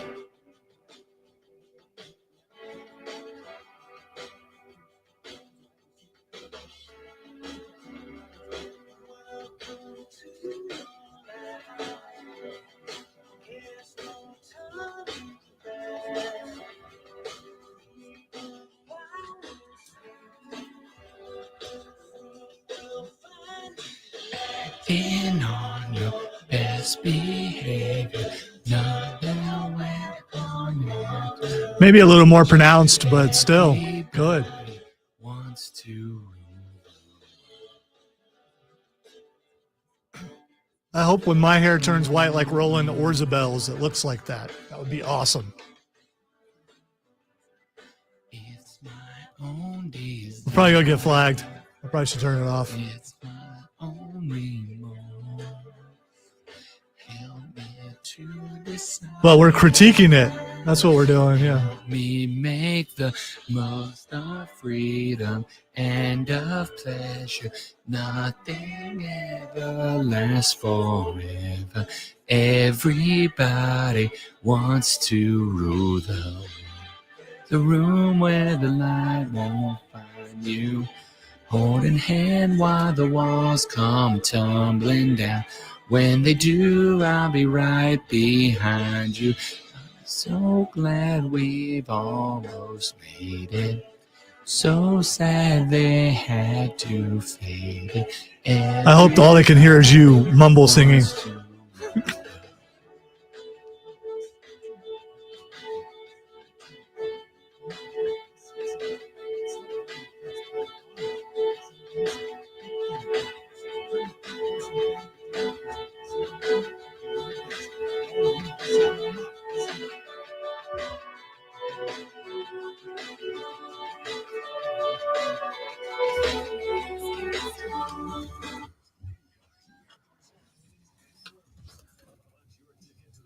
Yes, Tears for Fears can still play and sing, which is awesome.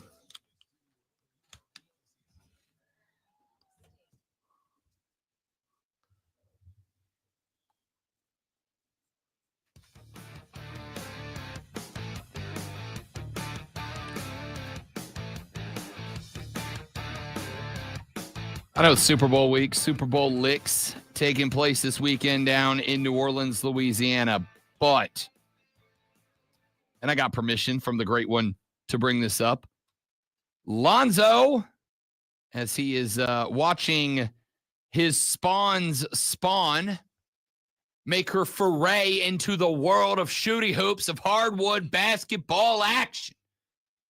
Lonzo had himself a experience at a youth league basketball game, and not only has he had an experience, but it's been a developing experience for the great one at youth league basketball games.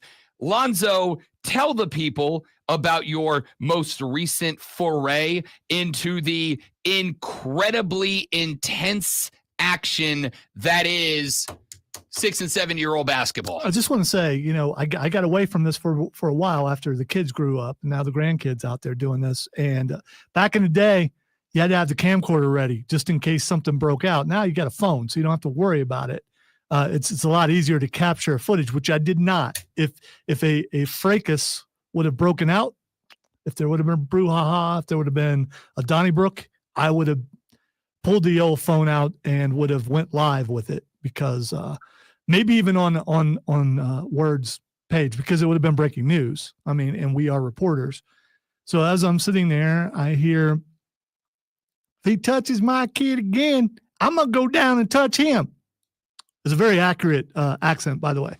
And so when those sort of things happen, and I've been around where the redneck, I want to, it's contagious. So everyone around it starts getting into it, and you can feel the rumble of it starting. All right, I've seen it before, and luckily I've only witnessed it really have a bad effect during the World Series for my daughter. One of the parents, and I quote, said, "We rednecks." And as soon as they did that and started giving the umpire what for, suddenly the calls started going a different way. And he just looked at him every single time. And I was able to tell my son, see, this is why you don't act this way. So last night, if he touches my son, I'm going to, and you could just hear it getting louder, louder, and louder, to the point where my wife started turning around, and she couldn't hear it, but I listened for a living, so I could hear it. And I'm like, turn back around. Well, she got mad at me. Admittedly, she got mad at me, and I explained to her later, it's like, if you turn around and you make eye contact, you're in it. You are part of it. And when something breaks out, then you are also liable for everything, because they expect you to be with them. And then there were parents complaining about the ref. I saw the referee, who I just happen to know, start yelling at the other so you got your militant coaches, your coaches that are teaching these 6-year-olds the fundamentals that they should be teaching like 12-year-olds, and they expect the 6-year-olds to get it. And there's some yelling and some things like that going on, and some pulling to the side and taking a time out to talk to them, because it just means, listen, I want to win too. These are 6-year-olds. They're just learning how to do this stuff. Lighten up, fella. And to the point where the referee's like, hey, coach. And he, of course, was ignoring him. I'm watching the whole thing. So the referee has to blow the whistle and bring him over. And he's like, oh, I didn't even notice that you did that. I was just focused on talking to my team. It's like, shut up, dude. Everyone here knows what you were doing. And these are little things. What I used to do is when my daughter and my son got to middle school and high school at different levels, because they're 4 years apart, I would go sit on the visitor side. If you go sit on the visitor side and you're real quiet, they don't talk to you or anything, but they will say stuff about your team. You can find out all kinds of stuff about how they really feel, and some of it's bad. I mean, you got to have thick skin, because if you go over there and they're talking about your kid and they're really mean or otherwise, you may have to say something. But it's a lot of fun, and I suggest, if you are a parent who has a kid and you're just a dad there by yourself, just go over and sit on the visitor side. It's a lot of fun. That was the last regular season game. We got playoffs coming up. Things might really get heated in the playoffs. I'll keep you updated there will be video if a fight breaks out. Of course, I'll try to get my family to a safe distance while filming. Just grab the camera, push play, buddy. Well, I can stretch out while ushering people away. I've got long arms. I got reach. I'll make sure it's in there. I don't think, like, the list of aggravating people on planet Earth. People who still smoke inside. Nobody likes you. Sorry, I'm not saying this. If you want to smoke, smoke. It's your life. It's your lungs. Do to and with them what you wish.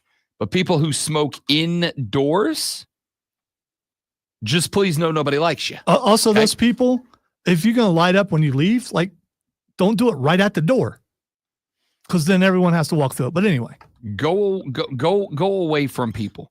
You want to smoke? Smoke. I ain't judging you. Live your life, all right? Quit doing it where you're around other people. The list of people that are the most aggravating people in the world, without a doubt, are people who snap at waiters at restaurants. You suck. Nobody likes you either, okay? You're a bad person. Nobody likes you. Stop snapping at waiters. They're not your servants, all right? They are servers, not servants. The list of people who suck on planet Earth, 1,000% includes youth sports parents who attack youth sports as if it's the damn NBA. It's not. Okay? Braden stinks. Aiden and Jaden, they all stink. They are out here to get better. They are out here for two reasons. Number one, they are out here to learn about the great sport of basketball. And number two, they are out here to begin their process of developing as human beings, hopefully turning out better than you do, by learning the life lessons that youth sports teaches. And if you are the person, and yes, ladies, I'm including you in this, soccer moms. I was going to say, unfortunately, the women are usually the worst. If you get mad that Aiden, Braden, Jaden got fouled in a basketball game to the point that you are at least even sounding like you are going to threaten either a youth league referee who is in most cases donating their time, and in some cases where they are getting paid, not getting paid very much, or worse, because I've seen it happen. I just recalled another time back in the day when my son was wrestling, was sitting near some of the other parents. One of them got really mad and said, I'm going to go down there and show him a thing or two. I got him my $150 for bail. And my first thought is, how does she know exactly how much it costs for bail? And I shouldn't have questioned that, because looking at her, she absolutely knew how much it cost for bail. And then I wanted to find a way to go sit somewhere else without it looking obvious that I was going to sit somewhere else. If you were the type of parent, and I'm including you in this, soccer moms, you're not special, that little Braden, Aiden, Jaden gets fouled by another player and you go after the refs, or even worse, and I've also seen it happen, you go after another child. If you foul my son again, I'm going to come out there.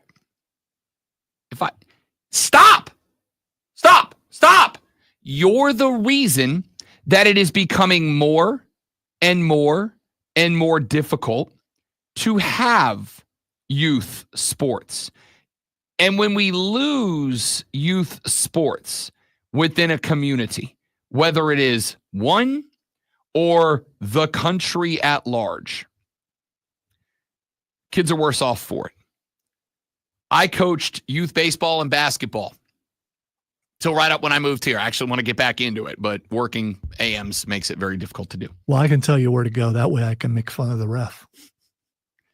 I would love to get back into coaching youth sports. It was one of my favorite things to do. And I will tell you, as somebody who did it, there is not a better feeling in the world than wrapping up a season and having the next season start and having a kid come over and go, Coach, I wish I was on your team again. Coach, I miss you. Coach, you were awesome. It's the best feeling in the world for me, honestly. Like, I'm sure it's probably different. You know, maybe the best feeling in the world is when your kid does something, but I don't have kids. So having somebody else that I coach their kid come up and go, you made an impact on my kid, best feeling in the world, okay? And I'll tell you why I stopped. I stopped because in a YMCA league down in Florida, in a YMCA league, I'm going to use the word accosted. They didn't physically touch me, but I got my grill gotten into by a couple of dads who were real mad that I didn't let their child pitch. And Rob being Rob, and sometimes when frustrated, the filter between the brain and the mouth just disappears on me a little bit. Rob looked at their dad and said, "Do you want to know why your child did not pitch?" And they said, "Yeah." And I said, "'Cause he sucks at it." Now, turns out that wasn't the right answer for I think this was my U10 team. So not the right answer for a 9-year-old's dad of your kid sucks at it. But one of the things that sports teaches you is that you don't get to just do whatever you want to do. Sometimes you got to sacrifice doing the thing that you love to do the thing that you're best at doing to best help your team succeed. And so if you are the type of parent, mom or dad, man or woman, husband, wife, don't care. If you're the type of parent who goes and gets into the face of coaches or referees, you have 2 options. Option number 1, go volunteer, go coach, go ref. If it's that easy to get it right, you do it. You got a kid. You should have more invested in this than anybody. You know what the second option is? And I thought about this long and hard, the proper way to phrase this to make sure I get it right. The second option is shut the up. Those are your 2 options. I like that one. Yeah. That one's a good one. Go volunteer, go coach, go officiate, go be an administrator, go do something to help the team, go do something to help develop these kids, or shut the up. And now, the Rob Brown Show presents Twitter. It's not that hard to do, people. Well, maybe for some people. All right, you would be stunned. Well, I've been around some people like that. Like yesterday, the first thing that's texting is Fantastic Four. I mean, I'm interested. I'm Rob. You hear my tone? The trailer just dropped. I haven't heard it. No. Dude, it's not worth getting up for? Dude, I don't. I hope sound helps my thoughts right now. Okay. The thing is all over the trailer. It's not. I think. Is he unthing looking? Is it a new take on the thing? No. What's your thing with the thing? It's obviously CGI, which you have to do. Yeah, I mean, it's hard to find not a lot of giant stone-bodied actors out there nowadays. You know, watching the Hulk in multiple movies, done pretty well. This to me, it stood out to me watching it on the little screen right here. So maybe it's better in a bigger screen, and not hearing the sound. It's looks like the OG thing, and I kind of love it though. No, it does. Looks like the OG thing. It does, but it also looks like a video game right there. But he is talking to another CGI. Yeah, he's talking to the robot, and so I have to wait till I hear the sound. So you're excited about it. I'm worried about the thing is trending right now. People are not happy. What? Galactus. Yes, that was already teased last year. But I see him. He doesn't look that big.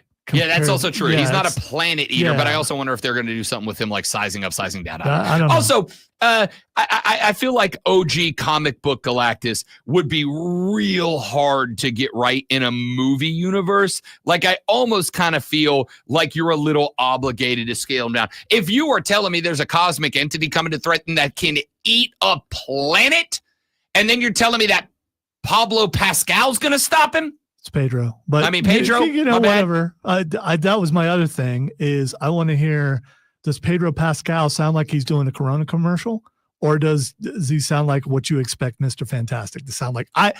We'll find out here in about, I think that's my interesting thing about 10 minutes from now when you get in there and listen to the sound. You gave us the most comic book accurate thing we've ever seen. And for the record, thank you, because I'm a big fan. You gave us the most comic book accurate thing of all time, but you went totally the other direction with Reed Richards. Fine. I'm not against it. I'm interested to see how this turns out. I really wish it would have been Jim Halpert. Jim Halpert was so perfect as Reed Yeah, Richards. but the last time we saw him, he got shredded. Yeah, but that was variant Reed. He literally got shredded. Can I tell you what my biggest holdup, and I realize I've been hanging on this for a while. My biggest holdup is that we didn't get to see him do Mr. Fantastic things. True. He just walked around and then spaghettified. Yes. Like, why you couldn't let him throw one big gigantic fist? Come on now. Yeah, that would have been pretty cool. Also, staying along those lines. Thing looks awesome. The last thing, well, I don't know, man. Thing looks awesome. Kang is Xing. King? Kang. Kang? As in the Conqueror? Yes. They're going to end up bringing him back, right? It looks like that's They're the going to end up rumor. bringing That's him the back. rumor. I think you almost have to. Hey, that's it for us. Thanks for being here. Thanks for listening to us talk about the Fantastic Four for the past couple of minutes. I don't care if you don't like it. I did. Have a great rest of your day. Don't drink and drive. I'll punch you in the face. See you back here tomorrow to do it all over again. But better tell your friends about us. We're trying to get rich and famous. We'll see you back here tomorrow on the Rob Brown Show when the Fan Upstate. Later. Hell no. Yuck. All right, I like that one. Scarlet Witch did need to go over, and I didn't have a problem with Scarlet Witch going over Jim Halpert, Mr. Fantastic. What I'm saying is, I still don't think. Who was the worst death on that, though? That one was pretty bad. I mean, that Captain Marvel got a whole damn building dropped on her head. Yeah, but she was awesome till that happened. She was. That's my thing is everybody else got some slugs in.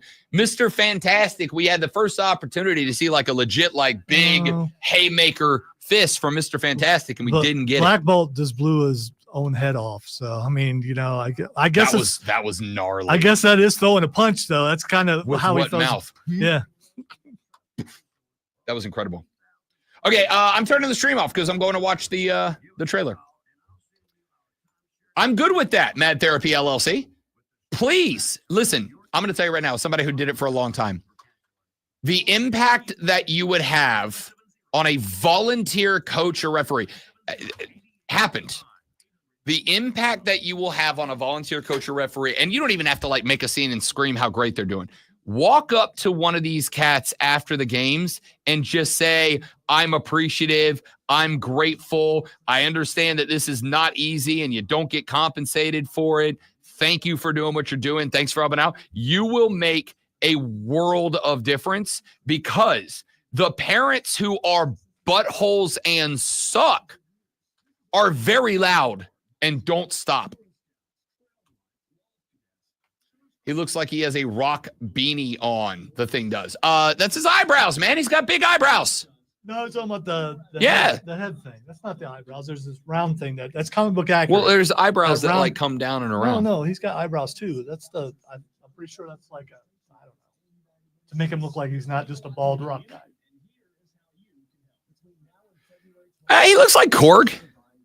To a degree, but Korg, I thought Korg Looks like Korg. Again, maybe his voice lessens it. Squash Professor X. She did. That was wild. Watching Professor. I think that was the moment that we all went, oh, Scarlet Witch is genuinely a badass.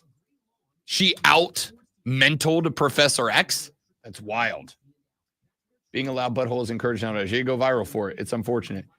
Looking forward to Fantastic Four. So am I, honestly. So am I. I hate that I feel this way, and I hate it for you. And I hope, because I'm normally defending things before anybody else. Oh, for sure. And I'm a little concerned. I'm super excited. Galactus. All right, that's it. Have a great day. Goodbye.